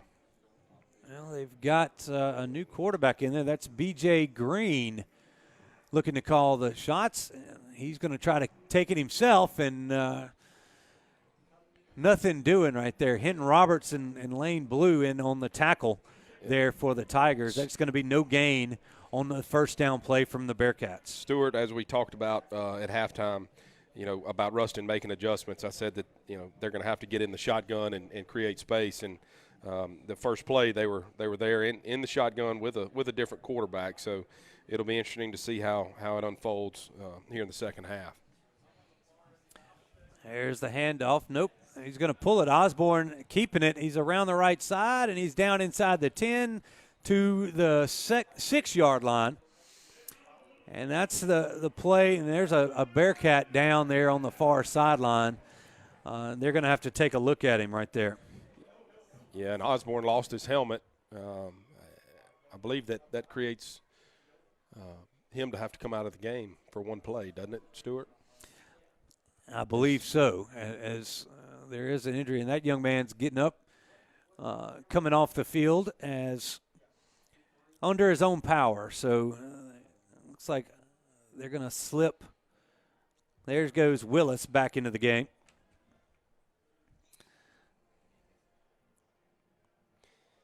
All right, he's going to be under center with the I formation. 1st and goal from the Tiger 7-yard line. There's a handoff up the middle. Going to be close to a touchdown, but he's going to be down right at the 1-yard line. Yeah, good run there. Neville's linebackers were there to make the play, just wasn't able to stop him there in the backfield. There's the snap. They're going to hand it off. That's once again 12, and he's going to be in for the touchdown. Out there, Dyson Fields, the sophomore, pokes it in for the Bearcats, and they get their first points of the night.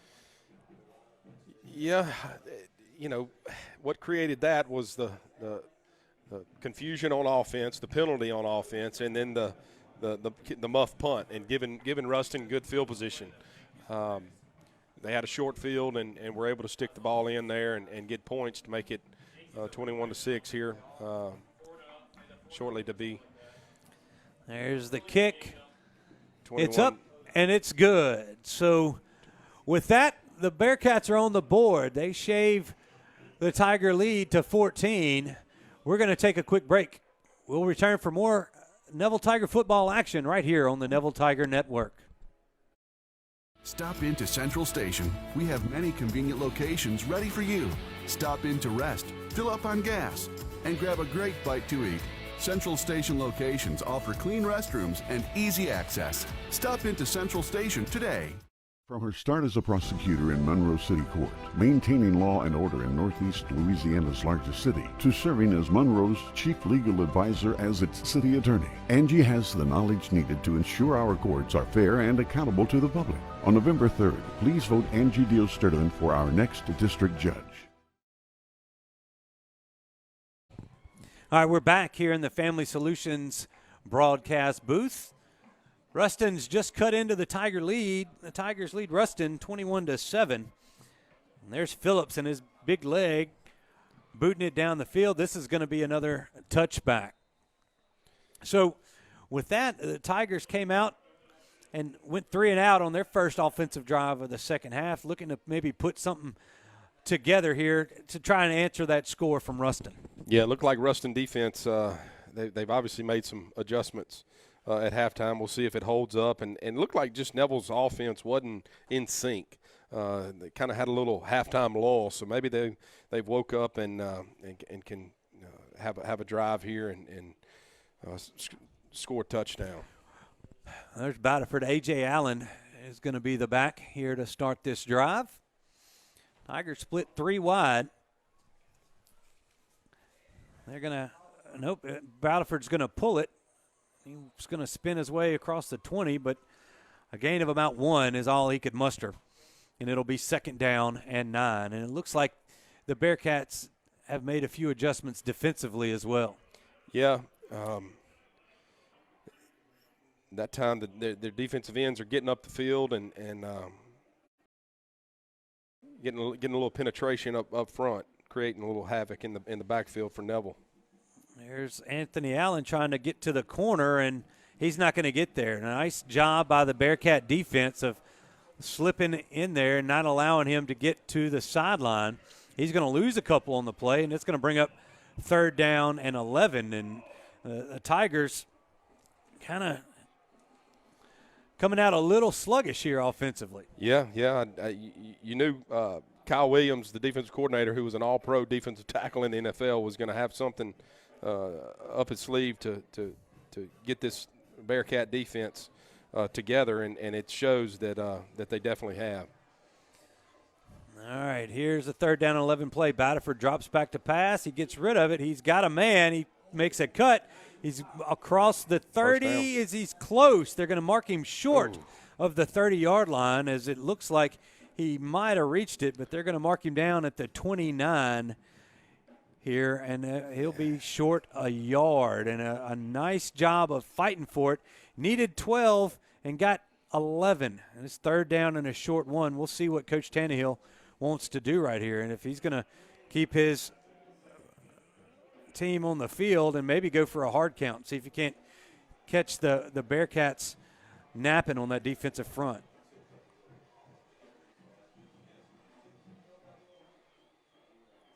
Yep, and they didn't. That's what they're looking for. Yeah. Now the Tigers are going to take a timeout. So looks like they were looking for that penalty, but they're going to take a timeout on the field. So with that timeout, we'll take one here too. Folks, you're watching Neville Tiger football on the Neville Tiger Network. Whether you're dining in or grabbing to go, at Nukes, we love to share great food, to delight with new flavors, to celebrate every bite. Join us at Nukes Eatery. And we're back here on the campus of Grambling State University, high atop Eddie G. Robinson Memorial Stadium.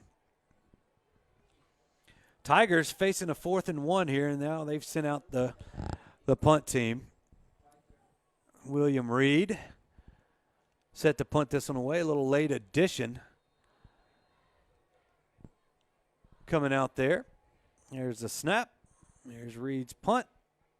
And this one's a little better than the last one. It bounces around the 47, and the Bearcats are going to clear out. It's going to roll all the way down to the Bearcat 37-yard line, and that's they will take over. First down and 10. Yeah, a little better punt there. Able to flip Most the field, definitely. flip the field on the Bearcats, and hopefully Neville defense will be able to step up to the task here on this second drive. And, you know, Bearcats threw a little wrinkles in there but didn't really do too much different. But we're able to get some positive yardage. And, you know, sometimes it takes a good team, especially like a good team like Ruston, to kind of wake up a little bit. Yep. So, and now I don't know what's going on. We have a timeout down on the field. I don't know.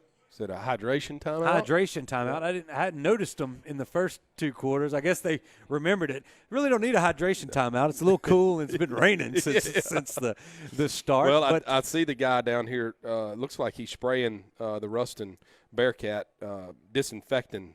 So it may be a disinfected COVID timeout. That's right. He's got a spray bottle spraying all the players. Well, as the Tigers are going to come back out on the field. And it's been an interesting football game thus far, you know. The Tigers striking first and scoring the first 3 touchdowns of this football game. And then here in the second half, the Bearcats get on the board on their last drive, cutting their lead to 21-7. And here they go with their second offensive drive of the second half. That's Osborne. Has pretty much been the quarterback since the second quarter. And there's a give right up the gut. Yeah, Griffin McGee there was close to making the play there in the backfield. Just running back slipped by him and was able to have a good first down run there. And that right there is number 12, Dyson Fields, who seems to have the hot hand for the Bearcats here in the second half. Late substitution there for the Tigers as they get ready for the second down and 4 play. 6:03 to go here in the third quarter.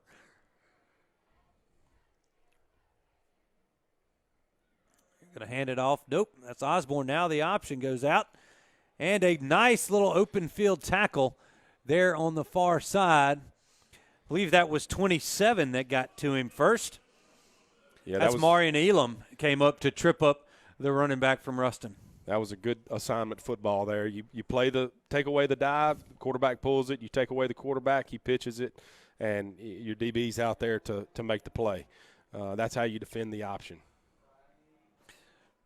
Well, there's the third down play. They're going to hand it off up front. Another hole right there for 12.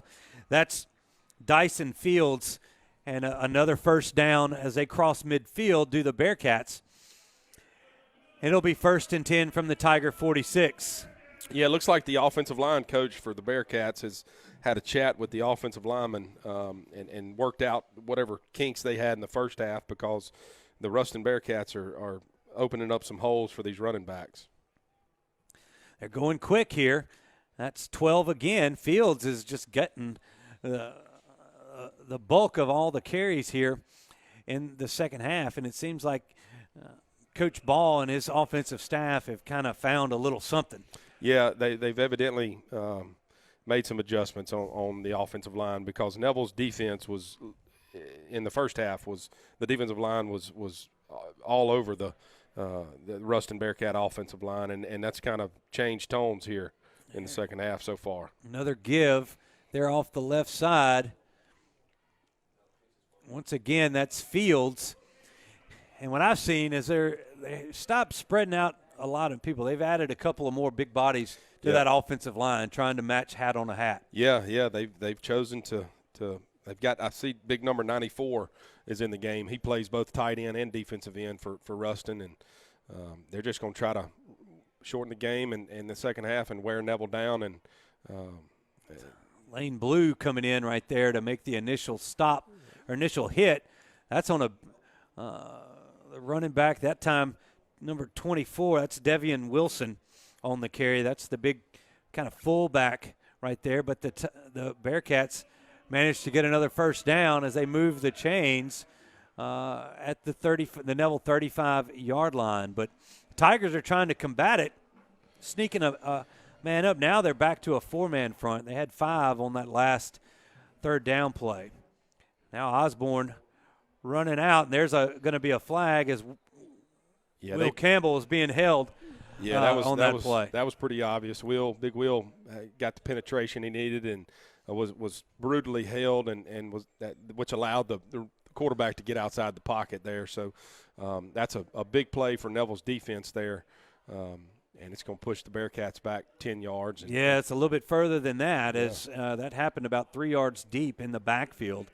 And that's all the way back to the 50-yard line is where they're going to spot this. That's going to be first down and 25. 3:41 to go here in the third quarter at Grambling University. Thanks for joining us here on the Neville Tiger Network. There's Osborne. He's going to pitch it out to Fields, and there's going to – it looks like there's the flag because, it looks like Dubois got tackled on the other side there. He was where he was supposed to be, and when you get held like that, there's not much you can do. But the good thing, the referee saw it, and that's going to push the Bearcats back again. Yeah, that's going to be 10 yards from the spot of the foul. That'll back them up all the way to the 44-yard line of Ruston. So now we got, 6, 21, 31. That's where we are. First and 31 now for the Bearcats. I tell you, that was a well-developed play, though. Osborne, he may have his little niche running the option. He's not like I said earlier, he's not a big guy.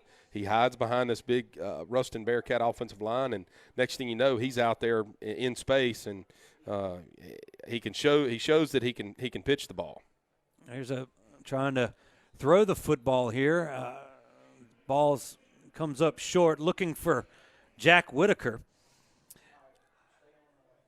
near the near sideline. But as we get through here, I'm going back through my notes here, Robert, and I don't think the Bearcats have completed a pass here this evening. No, I don't think so. It's for the most part, been play action. Right there, they tried to drop back and throw the hitch. I don't think that's something that they do. They're going to want to be physical ground and pound. That's right. Old school smash mouth football. And that's going to give it to the big fullback right there, and he crosses the 50, and it takes a few Tigers to get the big man down. Yeah, he's a big, strong kid. I think we said earlier he was 6'1", 230. Yeah.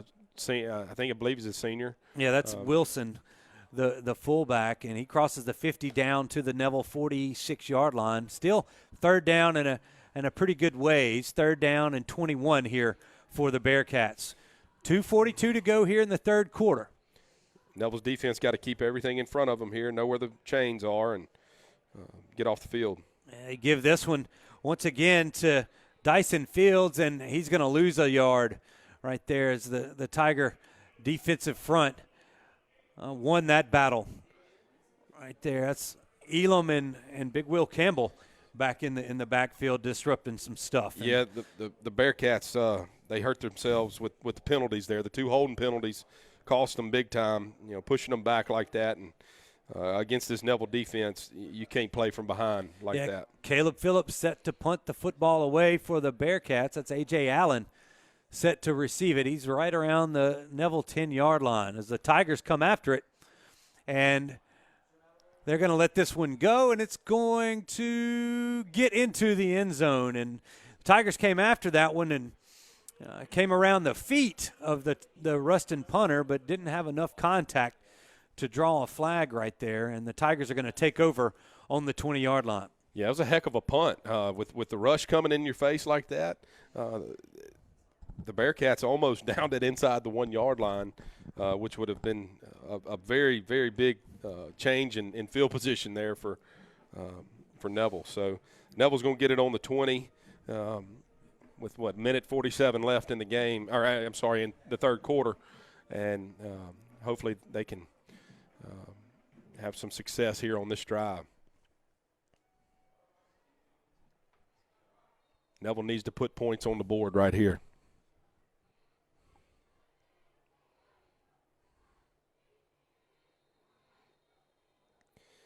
Bird took the handoff, and I tell you, the Neville offense looks they look just lackadaisical right now. It's almost like, actually it was a penalty. Neville jumped offside, so that's the third procedure penalty against the Tigers here in the second half. Pretty clean first half. Yeah, but very the clean. Second half, they've gone backwards. Come off the rails. Yeah, they're going to have to wake up and start playing some football because this is still a game. 21-7 against a good Ruston football team. It doesn't take but a few good plays or big plays to change the game. There's Batterford. He's going to hand it off. Looking Bird around the right side. A nice little seal block, but a good job of really pursuing the football on the backside of Ruston's defensive backfield. It's going to be a minimal gain. It's going to bring up second down and about 13. Yeah, Ruston runs to the ball good. They've got some fast linebackers that can really run, and it showed there. You do not want to go sideline to sideline against Ruston. So second down and long here. Batterford trying to get something going offensively here for the Tigers in the second half. Ruston brings an extra man, but there's a flag coming from the backfield, the back judge. And this normally is going to result in a holding call. Pushes it out to the 20. And yeah, looks like it's going to be holding on Neville. Let's see, we await the call by the official. Holding, against the Tigers, and that's going to back them up 10 from the 19 and put it back about at the 9 yard line. They might have declined it. Yeah. Being third and long here, deep in Neville territory. Yeah. We're coming up 53 seconds to go in the third quarter. Tigers facing a third and long from their own 19. Batterford rolls to his left, throws it out there, and once again we had two receivers kind of in the same area. Was looking again for Gooden, and that falls incomplete, and the Tigers once again are going to have to punt the football away. Yeah, I don't know what was called there, but the receivers were on third and long. You got to throw the ball to the chains, to the first down marker. And it looks like they just rolled out just to try to throw the hitch there, and the ball's wet, and ball just slipped through the receiver's hands there, and fortunately was not intercepted. But Neville's going to have to punt again. Yeah, well, here's Reed awaiting the snap from Drew Gerald. The Bearcats come after it, and he gets this one off away, and it's going to go out of bounds right around the Neville 47-yard line, and that's where the Bearcats will take over with 34 seconds to go here in the third quarter. And, well, a tale of two halves so far. The Bearcats have been moving the football in the second half, and the Tigers hadn't been able to do much offensively, and it's kind of flipping roles there from what we saw in the first half. Yeah, Neville's going to have to make some adjustments on offense. They're going to have to wake up, and somebody's going to have to step up and make a play, at least to switch the field.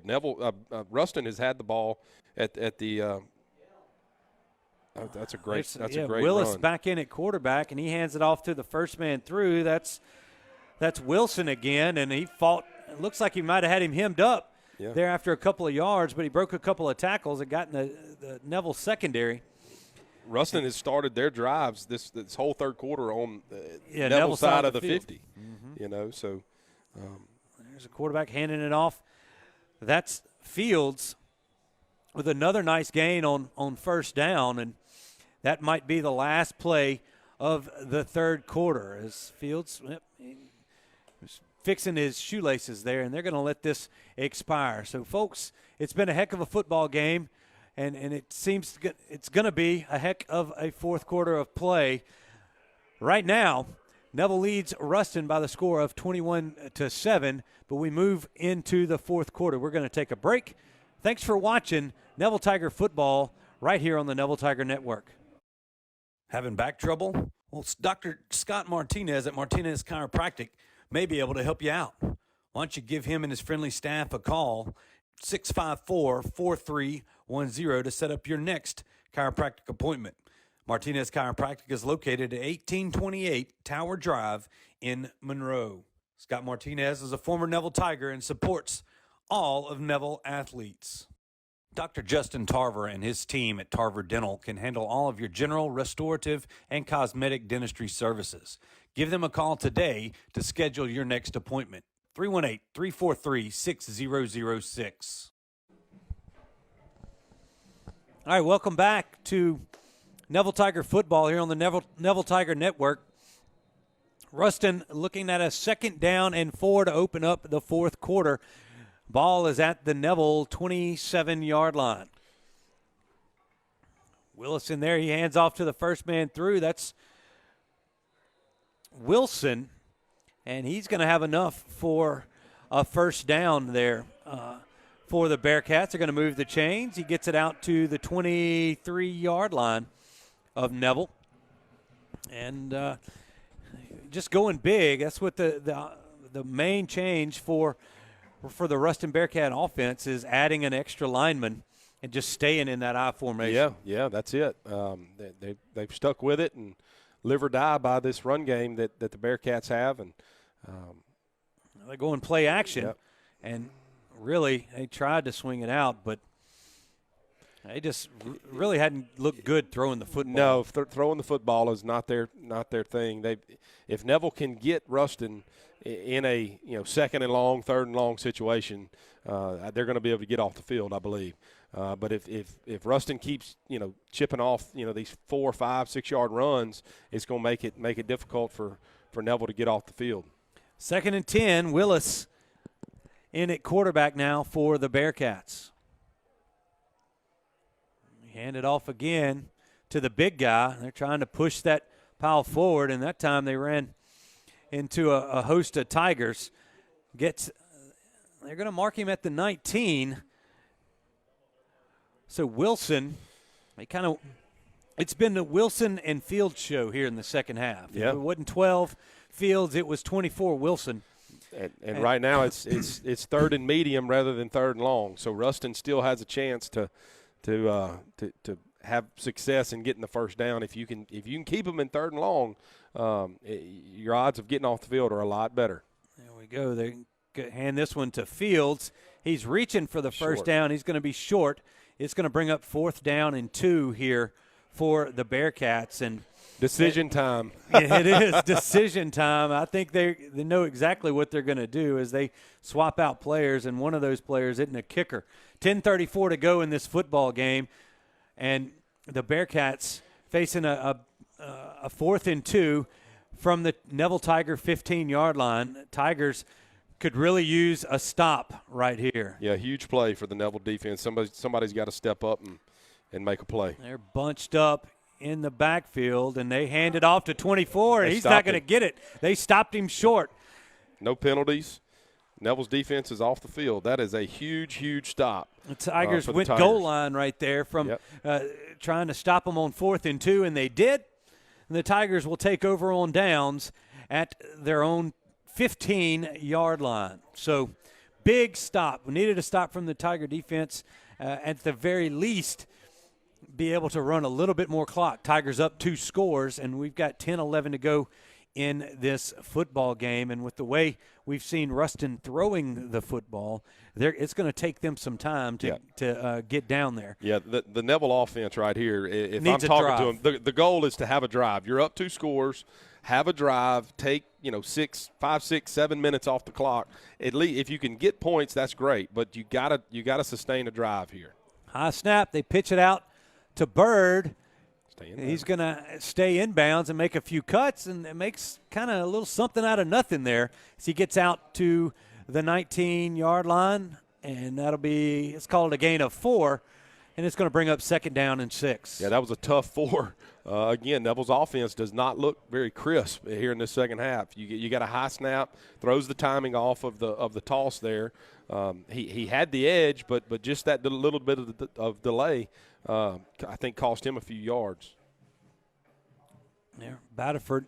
That's a direct snap to A.J. Allen right there, and Allen's going to carry it out to the 24-yard line, be about a yard shy of a 1st down for Neville. Big 3rd down play right here. You got to convert and get this 1st down. You don't want to have to send the punt team out again here in the second half. Tigers still running fairly quickly here, not really milking that play clock. There's a delayed handoff to Bird, and he's going to get. Yeah, they're going to mark it. He's across the 20. The little late push there by that offensive line is going to allow him to get the 1st down and move the chains. That's going to be another Tiger 1st down. Those 1st downs are brought to you, as always, by Mama DeLuca's Pizza. They're on Lammy Lane in Monroe. First 1st down of the second half there for the Tigers. That's right, and it was a well-earned one by Bird there. That was a strong run. He didn't get much yardage, but he knew where the chains were and was able to barely get across it to extend this drive, which is like we talked about, is the goal for this drive. There's going to be the pitch. That's to A.J. Allen, and there's nothing doing. He's going to lose a lot on the play right there. That was a nice play by number 30, Dalton Herbert.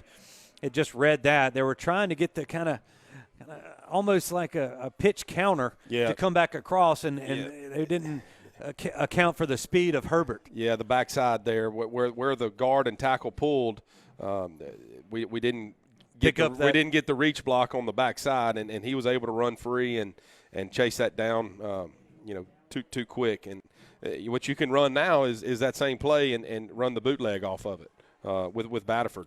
There's a little toss out to Ben Crawford, 10. It's been the first pass we've completed here, I believe, in the second half. But a nice job there on 2nd and long to get back into 3rd and a little more manageable at 3rd and 7. That's going to be a 3rd and 7 play from the Tiger 29-yard line. We're approaching 8 minutes to go in this football game.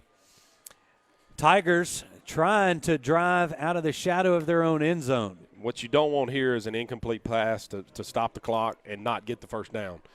You've got to get the 1st down and move the chains and keep the clock running. You're going to open there, and that's exactly what you don't want is Batterford loses the handle on that one, and on 3rd down, they've turned the football over, and the Bearcats with great field position here. The first turnover of the season for the Neville Tigers right there. And there's a flag coming out. They've got flags and hats and everything coming off of the far sideline, and this one's probably going to go against the Tigers. Yeah, it looked like there was some extracurricular activity on the Neville sideline with the receiver, and it looked like Griffin McGee, they got him for a little bit of extracurricular activity after the play, which is not a smart decision.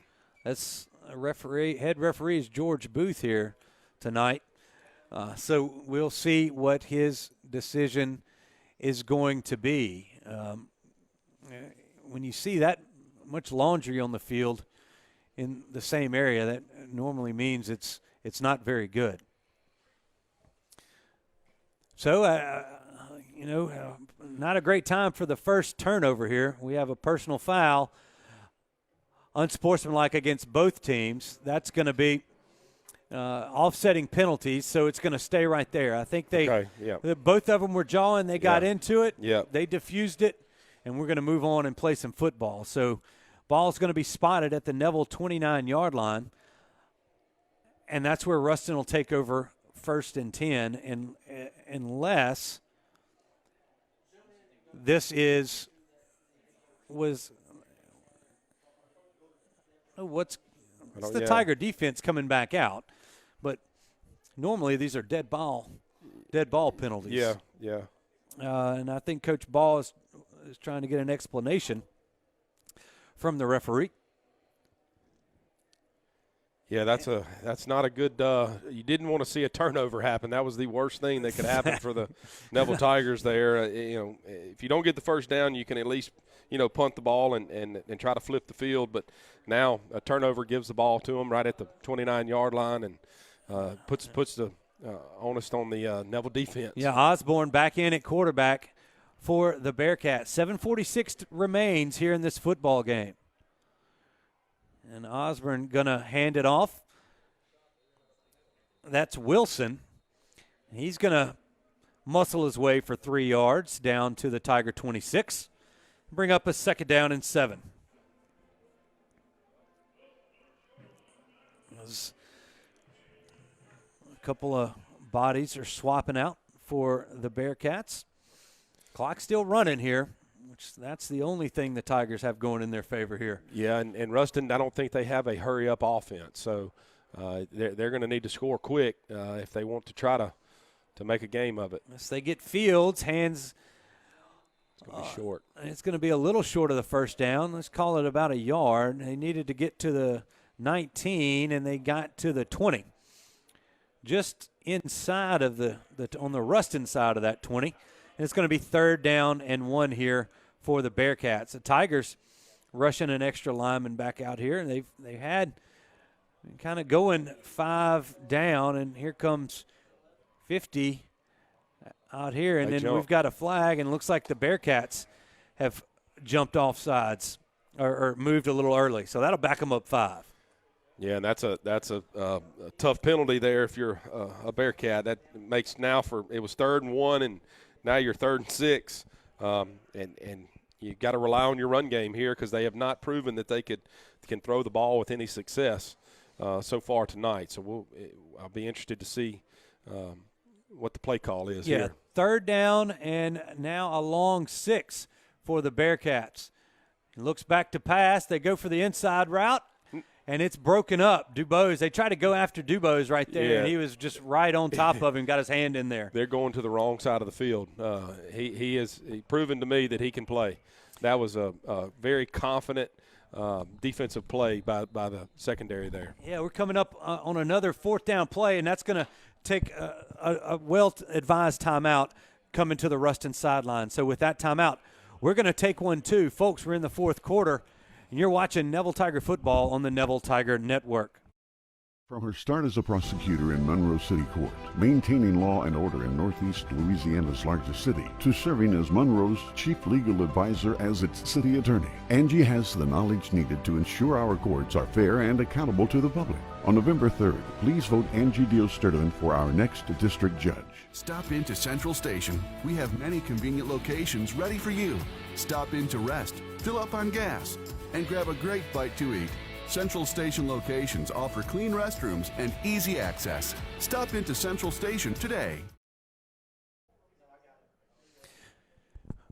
All right, welcome back to Eddie G. Robinson Memorial Stadium on the campus of Grambling State University. As you see up there, 6:19 to go here in this football game, and it's been kind of a slugfest here in the second half so far. Ruston coming up on a 4th down and 6 yards to go from the Tiger 26-yard line. Osborne under center, and he takes the snap.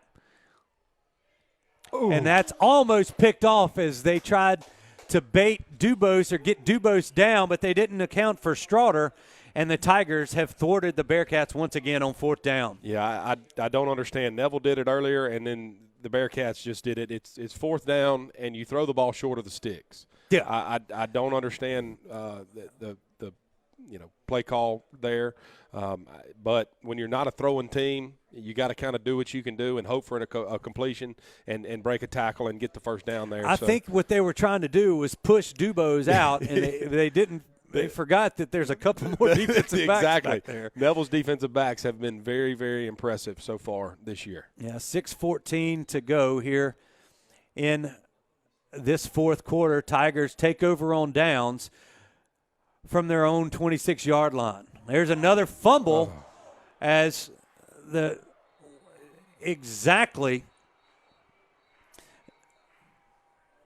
not what the Neville Tiger defense needed was a fumble on first down. As a huge play, I didn't see who knocked that out for the Bearcats, but the ball popped out, and the Tiger defense is going back to work. And man, I tell you, 6:11 to go here in this football game, and the Tigers' offense has been night and day here in the from the first half to the second half. Yeah, the adjustments that were made at halftime on the defensive side of the ball for the Bearcats has been very, very obvious. And Benji Lewis and his crew have just had,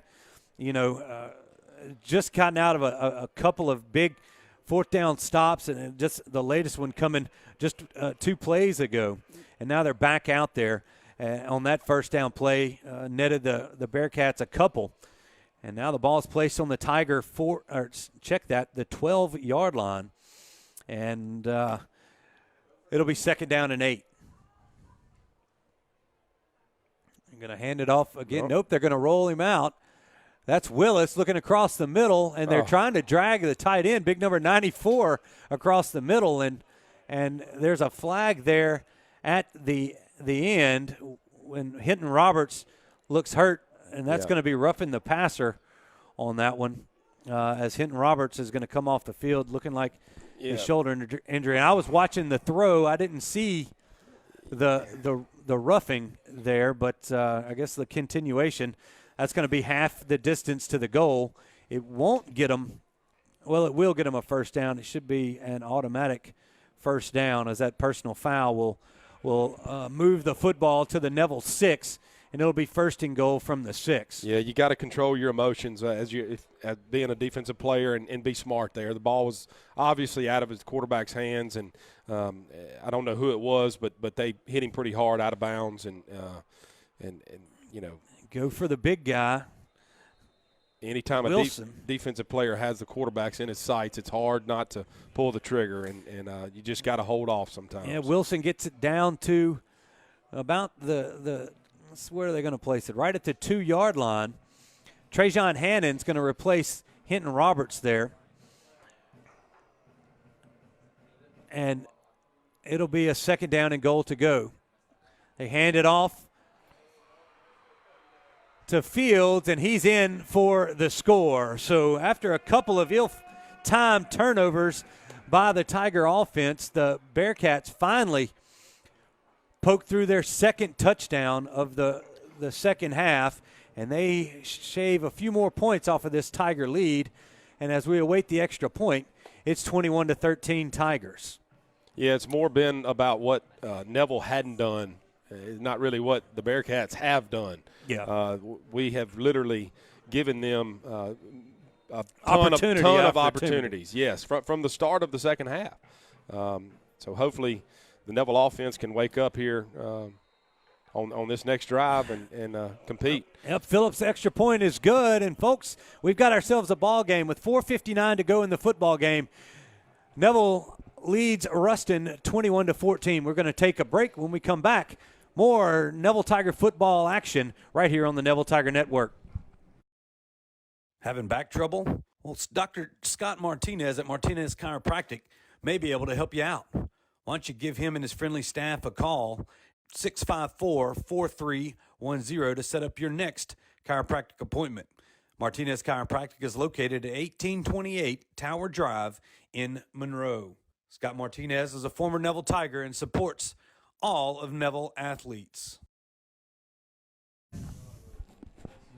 All right, welcome back, folks. After a dominating first half performance by the Tigers, they have let the Bearcats back into this football game. They have scored 14 unanswered, and the Tigers' lead has been trimmed to 7. Here's Phillips kicking from his 40-yard line, and they puts this one deep. Is he going to get to the end zone? No, they're going to bring it back out. First returnable kick, and there's another fumble. God. And the Tigers don't – somebody on it, and the Bearcats are going to recover it in the end zone. 3 straight fumbles on 3 straight possessions for the Tigers, and the Bearcats are an extra point away from tying this ball game up. And Robert, I'm looking at you and just disbelief up here in the Family Solutions broadcast booth. I don't know what was in the Gatorade at halftime for Neville, but it evidently was something to put them to sleep, because they have come out here in the second half, especially offensively, and not played like they're capable. They had a chance to put up 31 points in the first half. Only got credit for 21, missed a field goal, and then had a fumble in the end zone. And that's well, actually, we said that was the first. Neville's now had 4 turnovers. I forgot about that fumble into the end zone. Yeah. There's the kick from Phillips, and it's good, and the Bearcats have tied this football game up. And, man, it is – we're going to keep it right here, and it's just kind of unbelievable. The Tigers have had opportunity after opportunity to kind of put this ball game away, and they keep putting the football on the turf, and the Bearcats have taken advantage. Yeah, they've come out here with a silver platter and handed it to Ruston so far. So now it's back to it's tied up. It's 0-0. It's a new game if you're a Neville Tiger. So you get out there, forget about what has happened, and go play. If you can score as an offense here, put points on the board, you can win a close game at the end. And I guess there was a penalty there on the extra point. It was roughing the kicker. Looked like Griffin McGee was trying to block the extra point there and got into it. So he'll kick this one from the 45. This one should be a touchback, but, I mean, I don't know. If I'm Coach Ball, I'd tell my strong-legged kicker to kick it to the 5 and see what happens. You may create a turnover. The odds are in its favor. I know. The way this has been happening. And really, these are the Tigers' number one running backs back there that are putting the football on the ground, and it's just really out of character for these young men right here. Yeah, it is. They have come out in the second half and not played with any enthusiasm or energy on offense. It's almost like they just expected to win, and here we are now with a tie ball game. So it'll be interesting to see how they respond here with 4:51 left in the game. So here's the kickoff from Phillips. He's going to send this one out of the end zone. He might make it. He's just a little wide left there from 55 yards out. But the Tigers will take over 1st and 10 from the 20. And, we've talked about it. The Tigers unable to muster anything offensively here in the second half, but they need a drive right here. If you got one drive in you, now's the time to do it. And it's 4:51 to go in this football game, and we're all tied up here at Grambling. That's it. I know these running backs for Neville, Timothy Bird and A.J. Allen, they have the big play ability. We've seen it. Now's the time to have a big play, to have a big run. Ruston has all the momentum. Tigers needing to steal it back. There's a handoff to Allen. Up the middle, he's got a little room, and he's knocked down around the 26-yard lines where they're going to say they put him down. So that'll be a gain of 6 on 1st down, and the Tigers will have 2nd down and 4. Clock running, 4.5 minutes to go here in the 4th quarter of play. Batterford with Allen at his side. He's going to look to throw. He throws it out. There's the little look to Crawford. He gets around a man and gets thrown out of bounds at around the 35-yard line, but that'll be enough for a Mama DeLuca's Pizza 1st down for the Neville Tigers, and they move the change and stop the clock here with 4:15 to go in the 4th. Yeah, good little play call there, running the play action and hitting Crawford in the flat there and him getting out of bounds. Earlier we were talking about Neville trying to stay in bounds and milk the clock and run it down. Well, now it's tied up. You need all the time you can get to try to put points on the board and win this football game. There's the handoff to Allen. Is he going to get to the edge? He does. He makes a cut inside, and he goes down. Another gain of 6 on 1st down for A.J. as he crosses the 40 out to the Tiger 41-yard line. So now with Tigers offense trying to get a little momentum back right here, been able to gain a few yards on these first couple of plays. 2nd down and 4 for Batterford. Yeah, this was the drive that Neville needed 2 drives earlier, eating up clock and making first down. So there's a handoff again to Allen. He's going to be hauled down for really no gain right there.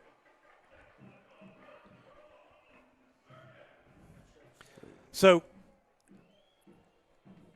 all right, it's a big third down here for the Tigers.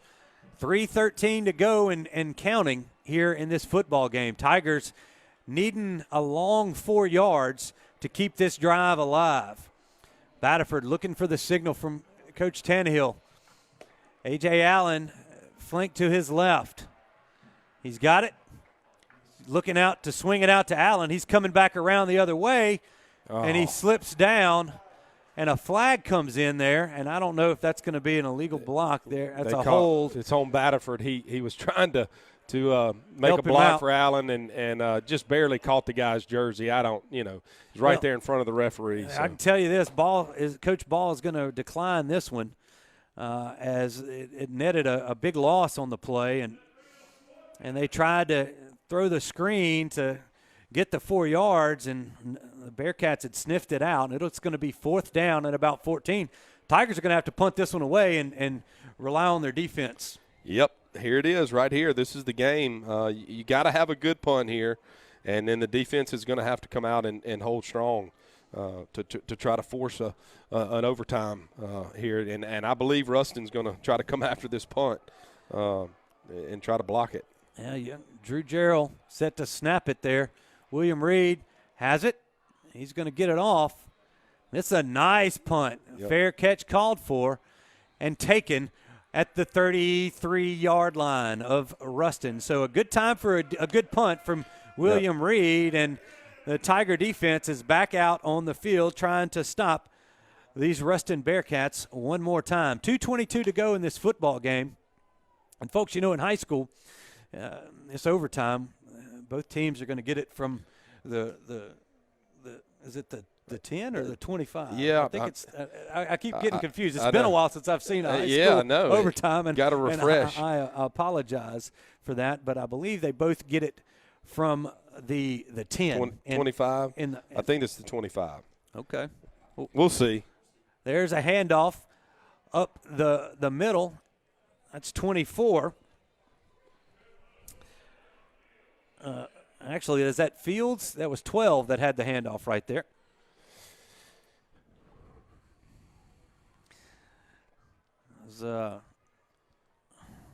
Neville's trying to get lined up here on defense.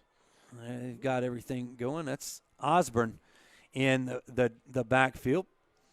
Overloaded line to the right side. They're going to give it to – that's the big guy. That's Wilson right there on the carry. A short gain, and it's going to bring up 3rd down and 2 here for the Bearcats. Folks, it's coming up on 1 minute, 35 seconds to go in this football game.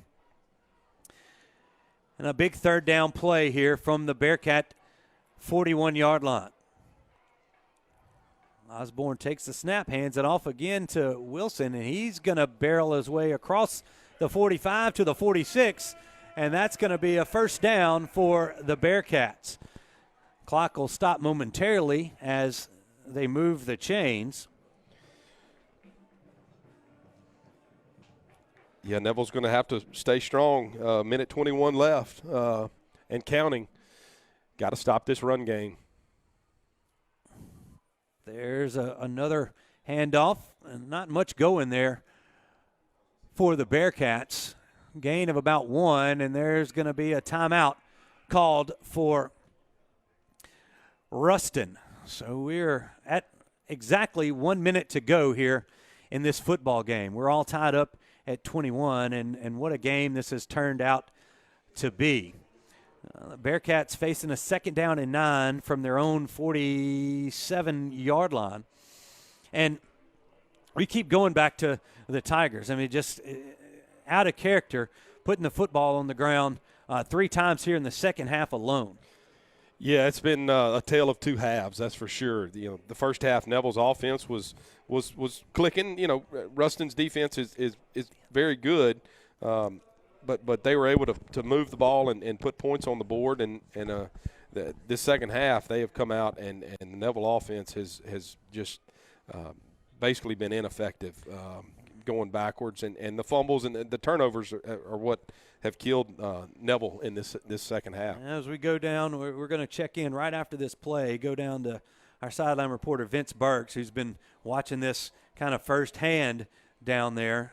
So it's just 1 second. There's Osborne. Going to look to throw. He's going to throw it down the middle, and it's incomplete. And once again, looking for the big tight end, number 94. So, Coach Burks, man, what's the mood down there? What's happening on the sidelines there? No, I tell you this, honestly, it's not good right now. We've lost a lot of the momentum, and we just need to get a stop right here. You're definitely right about that. They're facing a big 3rd and long right here.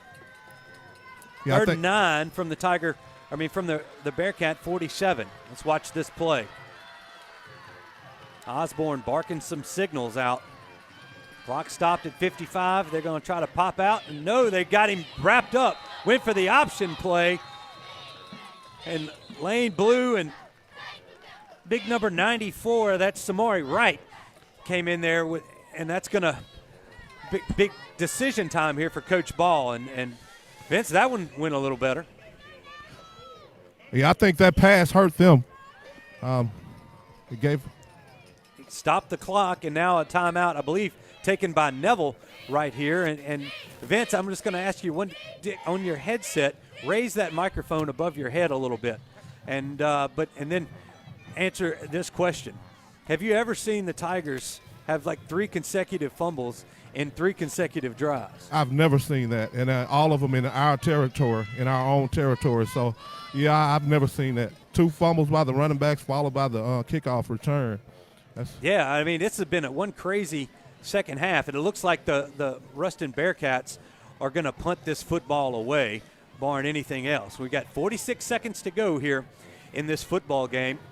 We got a good one back here returning it. A.J. Allen, he can make something happen if he gets a good one to return. Well, there's a quick snap. And this is going to be a good one to return.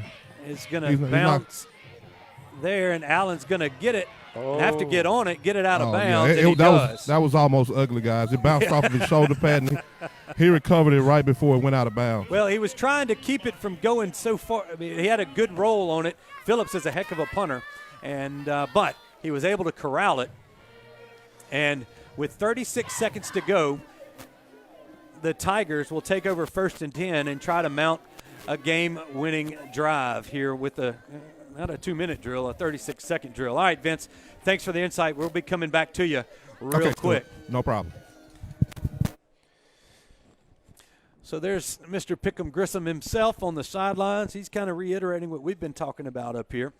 And, well, it's going to be interesting to see what the Tigers are going to do here. I mean, the way they're backed up around the 13-yard line, are they going to let him throw it around, or are they going to try to bunch up and take this thing to overtime? And it looks like they're going to go into victory formation type of deal, even though it's a tie, but try to go straight to overtime. Yeah, I think you try your hand at overtime, go over there and catch your breath and try to reset and win this thing in overtime if you're the Neville Tiger. Well, that's what's going to happen here.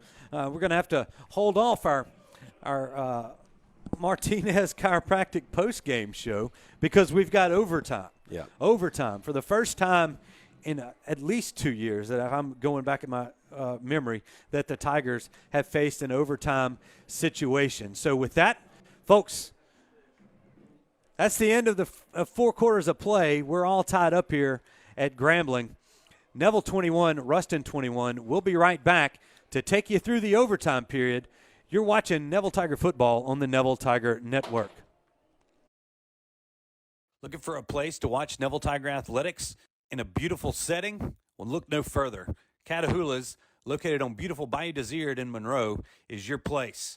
They are the official watch station of all things Neville Tiger Network. Go see Colby and the gang there at Catahoula's and enjoy some fine food and a great atmosphere. That's Catahoula's on Désert Street in Monroe.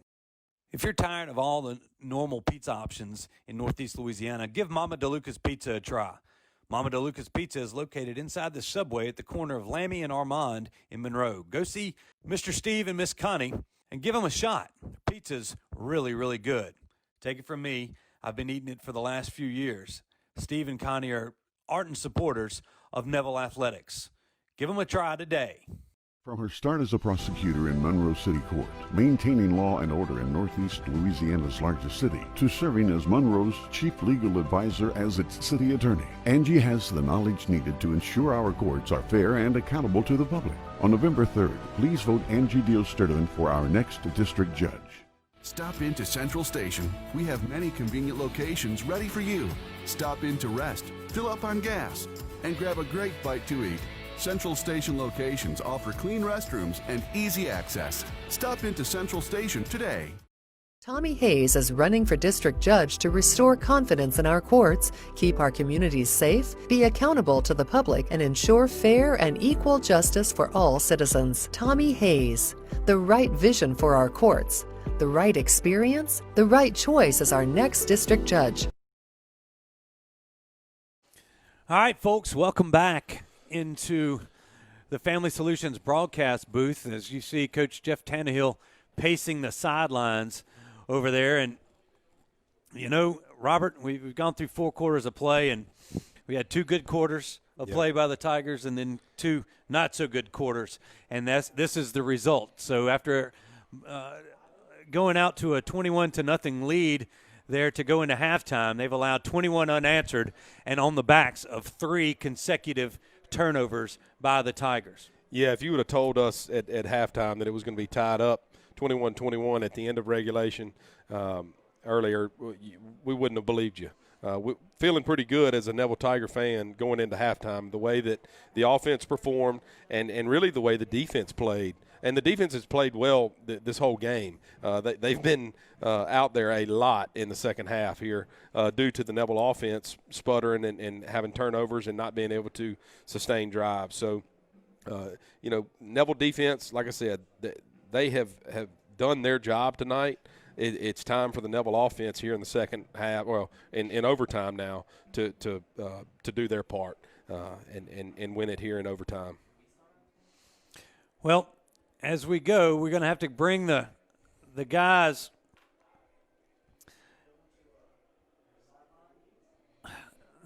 in to the middle of the field, and we're going to Ruston, flip a coin and see which side we're going to go to. Yeah, I noticed during the break the referees gathered on about the 20-yard line. It looks like they were trying to refresh themselves for this overtime, and I see that they're over there talking to Coach Tannehill now. Let's see if we can't get Vince out there, get his microphone on, and see if he can't get to the middle of the field, and get the word from the officials as they're going to bring the couple of captains back out onto the field, and see if we can't get a little insight in there. So we're still waiting on halftime. Overtime. Or halftime. We're at halftime of overtime. Man, where am I, man? We've been over in Grambling for a long time setting up this broadcast, and as we get through all this, we'll have hopefully get a little sound there from midfield as Mr. Pickham Grissom himself, Neville basketball coach Vince Burke's down there handling the sideline duties for us tonight. He weathered the storm. Looks like it's the rain has slacked up, but earlier tonight he was out there weathering the storm with everybody else. We're in the press box up here. Yeah, we're spread out. I mean, we really can't thank the good people here at Grambling enough for rolling out that hospitality to us. So as we go down to Vince Burke on the field, let's see if we can't listen in. One timeout per overtime.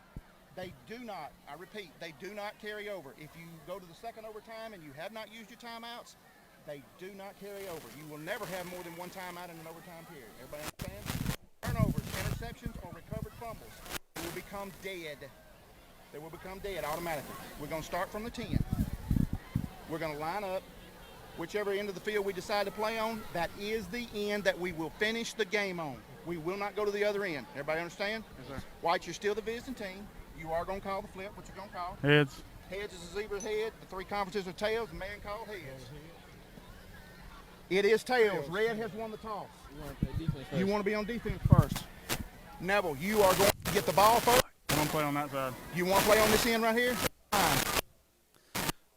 All right, you heard it down there from Vince Burks. A great job. We're going to have a couple of untimed possessions from the 10 is how this works.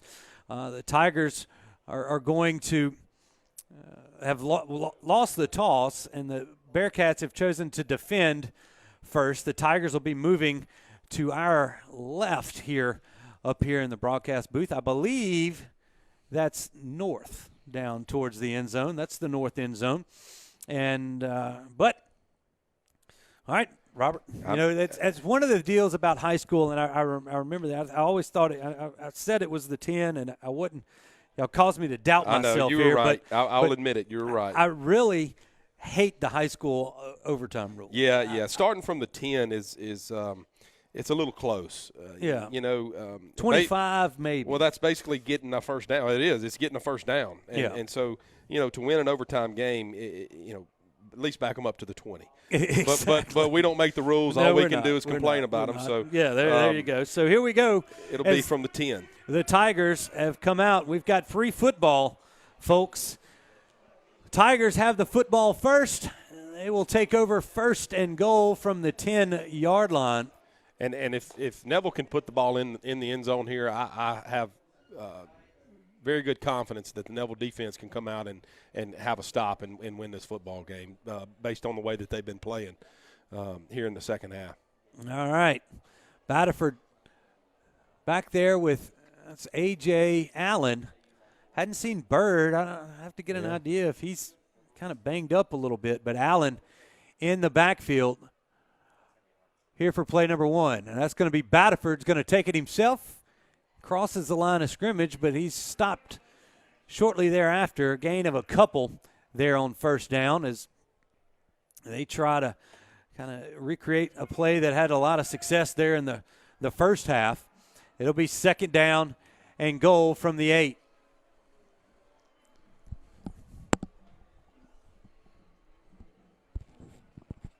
All right, here's second down and goal. Batterford hands it to A.J. He's got some room up the middle, pushes himself down to the 5-yard line, and it'll be third down from the 5. And let's think about this when we get in this third down. There's a lot of decisions that have to be made depending on how close we get. You know, the field goal kicker from Ruston has got him a leg on it right there. He's been money all night on the kickoff and the extra points. So, you know, the question is, if you don't score here, what do you do on fourth down? Do you kick the field goal and get the points or try to score the touchdown? Right, there's Batterford. He's going to roll to his right. He's looking for a man. He's got him. Touchdown, Tigers. Great play by Batterford. He gets Ben Crawford slipping out of that tight end, a little H-back spot, and a nice throw by Brett Batterford there. That was a terrific job by Batterford. He rolled out. His first option is to run it. Ruston was stringing the play out. He couldn't hit the flat route. It was covered, and the corner route was covered. He went to his third option and made a perfect throw. Great catch by Crawford, and that is a huge play by the Neville offense. Now the extra point from William Reed to put the Tigers up 7. Low snap. He gets it up. Flag. But it's through. There's a flag on the play. Let's wait and see what we've got as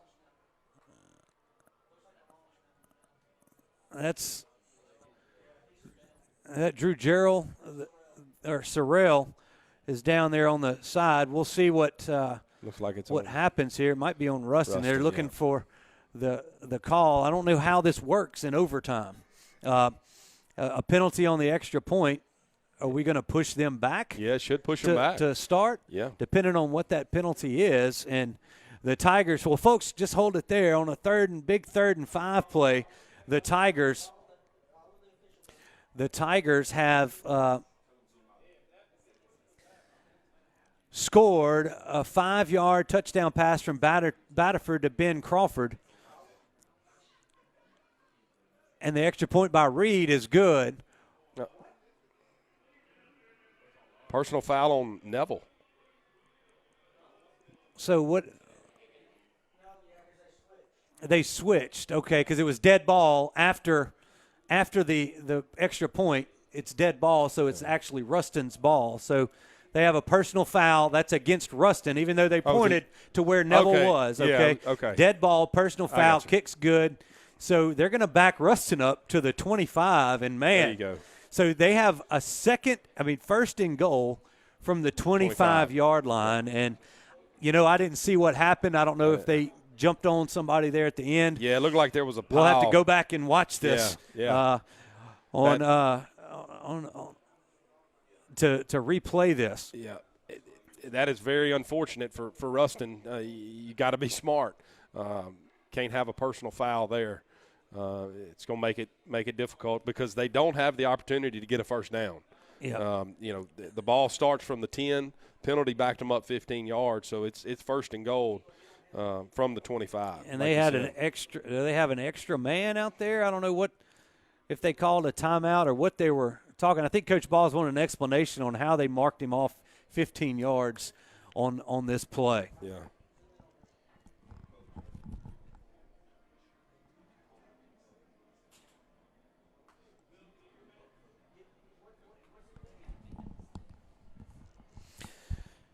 All right, it seems as though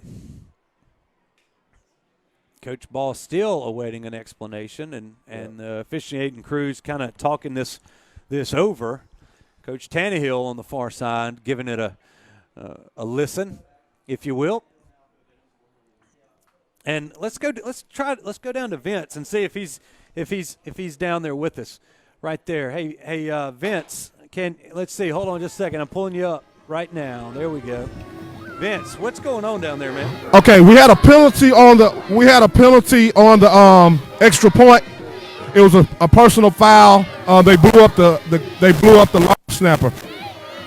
I got you. So that penalty was going to be assessed normally on the kickoff, but since there's no kickoff, that penalty is going to be assessed right here. I got you. All right, well, that explains it. It's going to be first and goal from the 25. All right, Vince Burks, always on the spot. Thanks, man. So, all right, so here we go. First and goal, and I don't know if Coach Ball's asking him to come out. This is like the old baseball coach when hopefully you don't bring out the rule book when you want to talk to an umpire, and I'm sure that I don't know. I've tried to do that with that umpire, with that referee. He's been around for a long time. I'll never forget it. Look, officiating on this. Now Ruston's going to take their only timeout. You only get one timeout per period right here. But overall, I think this game has been officiated pretty good. There's nothing wrong with it. There hadn't been any really crazy calls or everything that we've seen. It's been a very clean called game here, and it's just been the second half. The second half keeps getting weirder and weirder. Yeah, it really has. Thankfully, on third down there, Batterford was able to get the ball to Crawford, and they were able to score because, again, Neville's offense has not showed up in the second half. The Neville defense has, though. They have played well all night. They've got to not give up a big play here. We know that Ruston is going to – they got to run the ball. That's what they do. So stack the box. Big Will Campbell's, I see he's in there. These two Neville linebackers, they're going to have to come up with some big plays here and stop them. And folks, I know it's a bad time to talk about it, but we're sorry that the YouTube stream hadn't been working for us tonight. We're going to hope to have this saved and uploaded on YouTube. But if you're listening to us, you've caught it on Facebook as well as our website, www.NevilleTigerNetwork.com. There's the snap to Osborne. He's looking deep. and he's down. That's Will Campbell with the sack right there on the first down in the first overtime. He breaks through the line, gets a paw out there, and takes Osborne down for a loss of 7 on the play. Big-time players make big-time plays when it's needed, and Will Campbell steps up for the Neville Tiger defense, and that is a huge play. Ruston dropped back to pass. It's not something that they're comfortable with doing, but obviously they're going to have to do it here, and Big Will Campbell broke through and grabbed him. And second down and goal, Robert, from the 32-yard line. Osborne in at quarterback for the Bearcats. Tigers probably pinning their ears back right here. There's a flag. That's going to be another 5 yards. And after a delay of game, actually, against the Bearcats. And they've already used their timeout. They only get one timeout in the overtime period. Yeah. So that backs them up another 5 yards. And after just one heck of a comeback, here in the second half, the Bearcats are starting to shoot themselves in the foot here in overtime. So second down and goal from the 37 now, 37. If you're Neville, no penalties and keep the ball in front of you and make a tackle. They're looking out right, and he rolls out into coverage, and we've tried to follow the ball, and there he's out of bounds. That's big number 50 in there finally to push the quarterback Osborne out of bounds. That's David Jackson, as they pushed him back in there. Now we got a third and goal from the 40. They lost 3 yards on that play. So, man, this is after the first overtime in a few years, this has definitely been one of the most interesting ones I've seen. So, hey, look, there's 2 downs left. Let's don't get excited yet. 2 plays remaining here. It's third and goal from the 40-yard line. We're in the first overtime here. And you see the score on the screen. Neville leading Ruston 28-21. Osborne back in there. That's another delay of game as the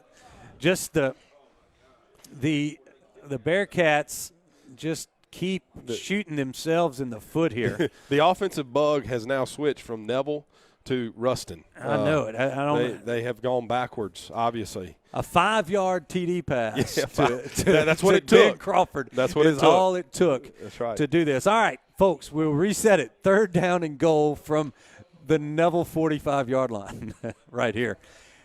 Osborne looking to pass. It's hold. He's rolling. No flag on the hold, but what a pursuit there by number 2, Travion Pleasant, coming through on was that Pleasant or number 8? That was Elam. That was Elam. That was Elam. Elam. And, man, that's a defensive end that came through there and just tracked down the quarterback. Will Campbell was double-teamed, and he blew the double-teamed up and forced the quarterback out of the pocket. They were holding Will Campbell. Obviously, we can see better from up here than the white hat can. But Will was the one that forced him out of the pocket, and Elam broke free and used his speed to chase down the quarterback and made a big play. I looked at – I thought it was 2, and 2 is a senior strong safety, and it looked like a safety running down. I mean, I just saw the explosion, and Elam was shot out of a cannon and brought him down. So here it is, 4th down and the football game on the line for the Ruston Bearcats. He lost a yard on that play, so it's 4th and 46. And this Coach Lewis here is kind of trying to push a few guys back, kind of go prevent, but this is where you don't let anybody get behind you. Yeah, Ruston's going to have to run the hook and ladder. I don't think the quarterback has enough arm to get the ball into the end zone for a true Hail Mary, so you just got to knock the ball down here, and then if they run the hook and ladder, recover the ball and make a tackle. Will Campbell rushing. He's going to try to throw it. Is it going to get into the end zone? Do they bat it down? They bat it down. No, he caught it. He caught it. Wow. I was wrong. He did have enough arm to get it there. Jack Whitaker. Unbelievable. How they got that pass complete. Unbelievable. 4th and 46. They still got to make the extra point. A Hail Mary, and we're an extra point away from this thing being tied up. Can it get any weirder? 2020, baby. Man, oh, man, a prayer has been answered on the Ruston sideline. Here's Phillips for the extra point. Ball's down, and it's up and through, and we move on to overtime number 2. As this one will go down in the history books. There's no doubt about it. I'm telling you, we're going to re-tee this thing up at the 10-yard line. Folks, we're in the second overtime. They're going to reset this thing. And all overtimes, as we heard in the pregame, is going to go down here. We reflip, I believe, to see who goes first or second in this overtime. So it's going to stay on this side of the field, but it might determine, or I guess we'll just automatically flop. Okay, that's what we're doing. We're automatically flip-flopping, and the Tigers will go back on defense after that. Yeah, golly. My goodness, my goodness. That is a heartbreaker there, but you gotta stay strong here. It's tied up, and do it all over again. Best man's going to win. What a football game we you. have here at Eddie Robinson Stadium here. So now this will be the first time in overtime that the Bearcats have teed it up on the 10-yard line. Yep. As they started on the 25 and backed themselves up 22 yards in 3 plays, and then scored on a 46-yard Hail Mary, Hail Mary on the 4th and goal from the 47. Yeah. Wow. And the kid, I think he caught it while he was on the ground. I think they batted it down right to him. Yeah, it just fell into his hands. There's Osborne. He's going to hand it off to big number 24, and he's got a little room. He's down to the – they're going to say he's down around the 1-yard line here. Once again, Wilson. And you talk about momentum shifting, where the momentum was all on the Tigers' side, and now it's all back on the side of the Bearcats. Here's Osborne up. I got to say he's going to give it to 24. Fumble. Again, no fumble on the play. Let's see who's got it. The Tigers say they have it. He's got it in the back of the end zone. They're going to say he's down. Oh. There's no way he's down. No. The ball was out before anybody he fumbled the snap. Was down. And do we have any replay? We don't have a replay. Oh, wow. For you. Unless they said that he recovered it while he was on the ground, but there's no way they could. The ball came out before the ball was there. And now it's going to be 3rd down and a long one. And the ball is back on the 20-yard line.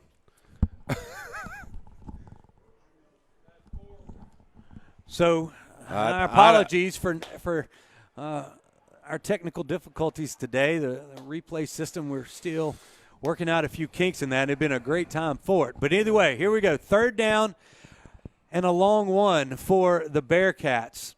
And we'll definitely replay that one and look, as there's a handoff. That's 12. He's not going to get in. No, he's not going to get in. He's going to be short. We'll see where they spot it. It's going to be very close to the goal line. And let's see how close they get. About a foot between the Bearcats and Pay Dirt. This will be 4th and goal for the Tigers. And this, Robert, is where you just sell out on the line of scrimmage and try to dominate the line of scrimmage. Get everybody up there. You gotta have penetration and try to blow it up and create a bad snap where you fumble the snap or have somebody slip through and make a play in the backfield. You're going to creep everybody up, hopefully to the line of scrimmage. They move the big tight end over. They're going to try to go behind him. And he's going to get stood up. Is he in? Is he in? And he is. He is on the 4th and goal play. Big number 24, Wilson, Devian Wilson, the big man, pushes it in. And where we thought the Tigers had caught a break, obviously they did not. And the Bearcats have taken the lead for the first time tonight as we await the extra point from Phillips.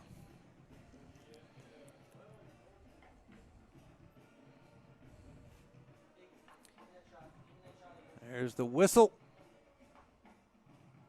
There's the end zone cam, and he's made it. And it is 35-28 Bearcats. And the Tigers will take their turn here in overtime. So Yeah, this has been a roller coaster game, that's for sure, Stuart. Yeah. It has been very, very fun to watch. If you're just a spectator, it's been very stressful to watch if you're a Neville Tiger fan. There's been a lot of good, but offensively, the lull in the second half is what created this overtime, and we're just going to have to try to figure out a way to score here and tie it back up. Or if you do score, do you go for two? You go for two right here and get this thing over with. We'll see. First things first, Tigers need a touchdown right here. Brett Batterford and A.J. Allen, obviously a little something going on with false start with Bird, as we've got a flag, and now here comes the penalty bug is moved over onto the Neville sideline. That's going to back them up 5, and it'll be first and goal from the 15. What a game, folks. What a game. So here's Batterford. First and goal from the 15. Calls for the football. He's going to run it himself. Makes one man miss. He's going to get another yard, maybe 2. They're going to spot this one at the 13-yard line, and it'll be second and goal. Actually, the 14-yard line. It gets 1 on the carry. Second and goal from the 14. Yes, Stuart. Do they let him throw it right here? Yeah. I mean, you know, I think now is the time to try to throw the ball here on second down, and try to get it. Where you have 2 shots to score it with what you really do in running the football. There it is, going for the fade for Gooden. There it is. I told you it was going to happen. And it's a touchdown. Finally hooks up with Gooden as he creates a little separation there. They throw the back corner fade, and the Tigers have gotten the touchdown. Now we go for the extra point to move into the third overtime. And do they take the timeout here? They have a timeout to discuss this, and I think that's what Coach Tannehill's going to do here, as they're going to debate whether they go for the extra point or go for the 2-point conversion right here. So, yeah, I don't know. It obviously up to Tannehill. I see him looking at the scoreboard. He's trying to decide. But you got the mule train. You had the mule train earlier tonight working for you. You bring the big boys in, go for 2, and end this thing here tonight on Thursday night. Or do you play for that third overtime? I know. Hey, this is one of those decisions. It looks great if you're right, and you look like it doesn't look great if you're wrong. Welcome to being the head football coach. That's right. He's paid to make these decisions. I'm glad we're not, because I'm still teeter-tottering on what I would do right here. I mean, the way it's been going is the longer you play, the worse it could get. Yeah. You might want to get it over with. That's right. Right now. Go ahead and have confidence in your guys and go for 2 and put this thing away. But it's up to Coach Tannehill, and we're going to support him no matter what he does. That's right. So looks like he's going to try to go for the extra point here. Yep. They're going to set out in the not swinging gate right here. William Reed set to send this to the third overtime.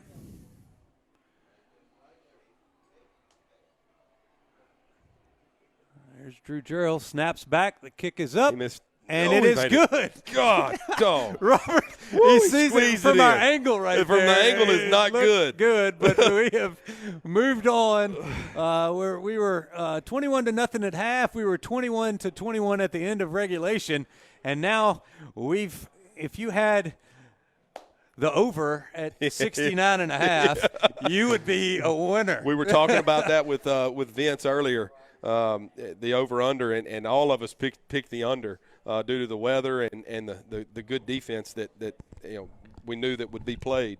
I'm shocked it's 35-35 here tonight. Well, and folks, welcome to the Neville Tiger Network here.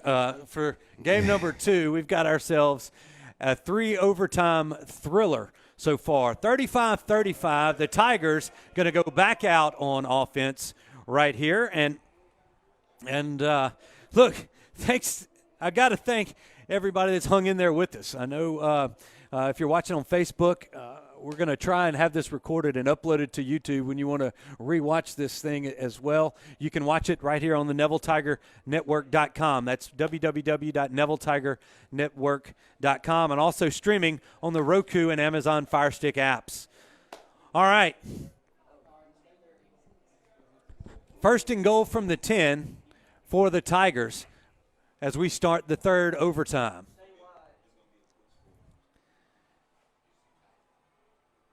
Bring a man in motion. They pitch it to Allen. He cuts upfield, and he runs into a couple of Bearcat defenders. He's going to gain about 2 on the play. Stewart, I noticed Bird is back in the game here. I hadn't seen him lately. It's been all A.J. Allen here in the second half for the most part.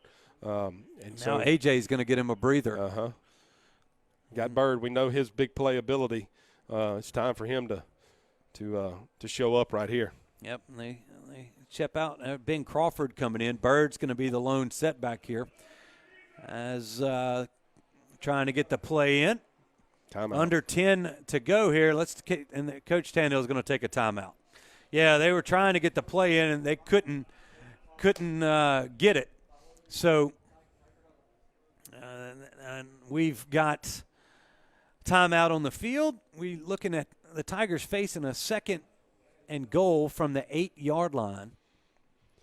As Coach Tannehill is trying to explain to his young Tigers what play he was trying to call. Communicate. Yeah, that's right. Yeah. Well, you got to stay calm here and execute. That's the key. Batterford's got to stay calm and run the play and try to put the ball in the end zone here. And then Neville's defense can come out and hopefully hold strong like they have tonight. Yeah, I know that Ruston has scored 35 points, but it's not been reflective to really Neville's defense. It's not like they've really given up 35 points. They've had short fields, and then, of course, there's been 2 touchdowns scored in overtime tonight, one being a 46-yard Hail Mary. Hail Mary, that's right. Knock it. You could hear Coach in the background going, knock it down, knock it down. But anyway, here we are, third overtime, 2nd and 8. There's Batterford. Getting his guys in position, trying to bring Allen across the middle. He's going to fake it, run up the middle. He's across the 5, down to the 4-yard line, and it'll be 3rd down and goal from the 4. Got 2 to get 4 right here. And here you are with the Tigers kind of getting the ball first here in the third overtime. A touchdown right here would necessitate probably just a regular extra point. Right. You don't want to right. Give them there. So we'll see what happens there. Call coming in. We're about 15 seconds Gotta get and the play counting. call. Got to get the play in. There they go. Got 10 seconds to snap the football. Let's go. 3rd and Let's 4 go. we have here. And are they going to get it off? And they do. And they keep it again. That's Batterford moving forward. And he's down to the 2-yard line. So decision time for the Tigers. Do you go for it right here, or do you kick the field goal? Field goal. And it looks like he's going to bring the field goal unit out. That was not much debate on that play. They're going to bring William Reed out to try to extend this. Yeah, it looked like they had a miscommunication there, getting the play called. I was watching Coach Tannehill just talk to Timothy Bird. There's a snap. Batterford rolls out, trying to throw it back, and that's going to be incomplete. So right there, a special teams blunder, and they couldn't handle the snap. And the Tigers are going to go away with no points here in the third overtime. And it's just, you don't want to see that. Nope. Neville defense going to have to create a turnover here because the field goal wins it, and we know that Ruston's kicker. Ruston's got a heck of a kicker. Yeah, he's been money all night. So if you're Ruston, you're just going to try to move the ball into the middle of the field and get some positive yards, at least on the till 3rd down. Ruston will probably try to kick it on 3rd down to negate a bad snap. There's Osborne. He's going to hand it off right there. That's the running back Fields. He gets a couple on first down, and it'll be 2nd down and 8 for the Bearcats. They're going to try to get this as cozy as they possibly can for Caleb Phillips, who the senior kicker is shown to have a strong leg. So the Tiger defense still has to do their job here. They got to keep them out of the end zone and put it on the leg of the senior Phillips. Here's 2nd down and goal to go. Another handoff, and that's snuffed out once again. And big man David Jackson on the stop for the Tigers. And I think that they might let Phillips kick it right here. I mean, yeah, I would expect them to try to kick it on 3rd down in case you have anything, a bad snap. Yeah, bad snap, you fall on it and you have another down. But they seem to be going to try to run the ball here. Probably try to get it to the middle of the field. Ball on the 9-yard line, 3rd and goal from the 9. Another handoff right into the middle of the field. Yeah. Tigers trying to strip it, and they cannot. But that's going to be back to the 10, so this is going to be a 27-yard field goal attempt for Mr. Phillips. And, you know, anything can happen here, but Caleb Phillips has a chance to win it for the Bearcats. And Robert, if this one goes through the uprights, the Tigers have really let one get away. Yeah, they really have. If they are able to make this kick, and we're going to see what happens here. All right, here's the snap. The kick is up. It's good. And it is good. Final score from Grambling, Louisiana, Ruston 38, Neville 35.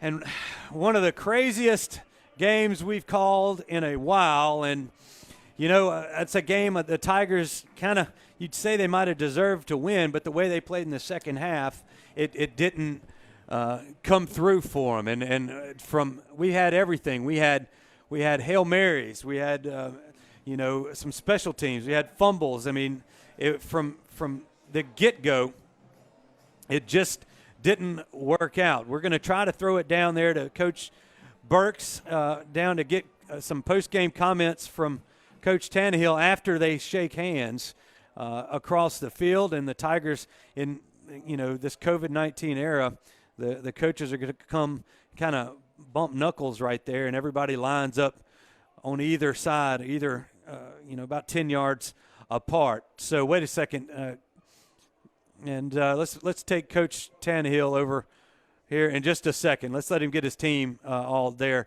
But Robert, I mean, just a heartbreaking loss here for the Tigers. Let's go down to Vince. He's got Coach Tannehill for some final thoughts. All right, Coach, tough loss right here tonight. We guys did everything we could, and it seemed like this was one we were trying to give away. What did you have to say about the effort given by the Tigers tonight?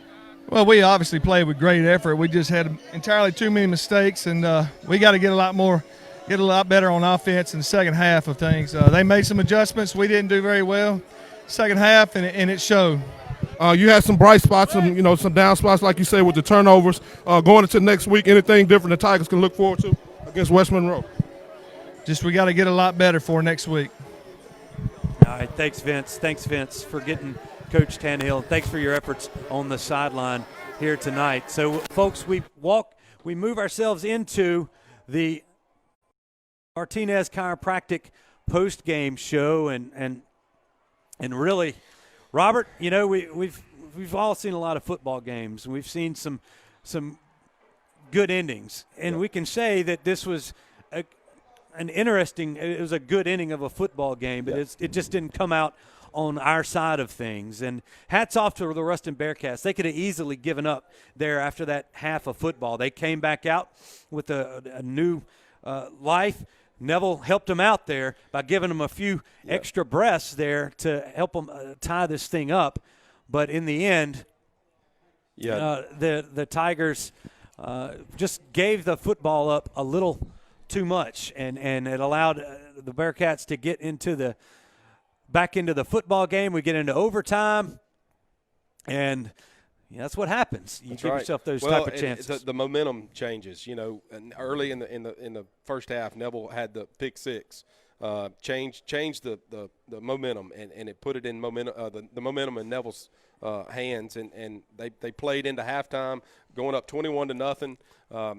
Ruston looked deflated going in at halftime, and Neville comes out. We were expecting them to come out on offense and have a good showing, and they just didn't. Offensively, it's like they went to sleep. And Ruston woke up. Ruston made some adjustments, and Neville, they didn't play well in the second half offensively. Yeah. That's what it boiled down to. That's boiled down to, yeah. That's exactly right. And Ruston was able to force an overtime. The fumble on the kickoff return was huge. That was the dagger, I really think. That really allowed Ruston to get back into this football game. You take that down, run some clock off. That's right. Ruston's not moving the football at a big clip. I think it was 21-14. Neville was up with 6 minutes left. If Neville gets the ball, has a good drive, punts it to them, they've got 2 minutes to try to score to tie it up, and it's not likely that it's going to happen. So, you got to give credit. Neville played hard defensively. Neville, I was impressed defensively.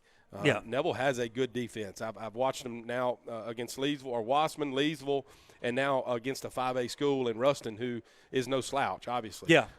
Neville came over here and competed, and you got to be proud of the defensive effort that they showed tonight. We talk about Coach Tannehill getting his first win last week. He's going to remember this first loss for a while, but what I do know is that him and his coaching staff, a very talented coaching staff at that, it's going to come back. We got the Rebels, and it doesn't get any easier. We go over to West Monroe next Friday night, folks, and also don't forget Wednesday night at Melvin's Restaurant. Every Wednesday night during football season, you'll have Tiger Talk with Coach Jeff Tannehill, and we'll recap this one. There's a lot to go over. We'll recap this one on Wednesday night live at Melvin's and on all available avenues on the Neville Tiger Network. Well, Robert,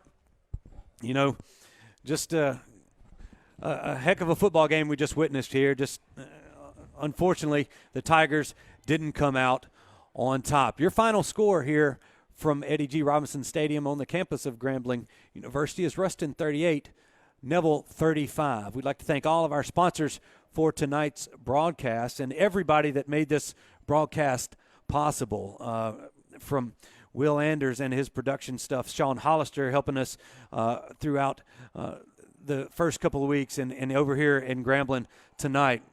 Karari Hanks was on one of the cameras. Brian Birch came over with one of the cameras. Brett Braddock and Jason Ewing helping us out with the behind-the-scenes work. And don't forget Jerron Strickland and Strictly Us Productions right there. It's really been helping us out here, and it's going to be helping us out throughout the rest of the season. Thanks to him. Thanks to everybody that's bringing you these games. And what a great game tonight was. But for Robert Lane, I'm Stuart Shelby. And wait, before I do that, I also like to thank Vince Burks for doing the sidelines right there. So for Vince and Robert, I'm Stuart Shelby. You've been watching Neville Tiger Football, a production of the Neville Tiger Network. Good night, everybody.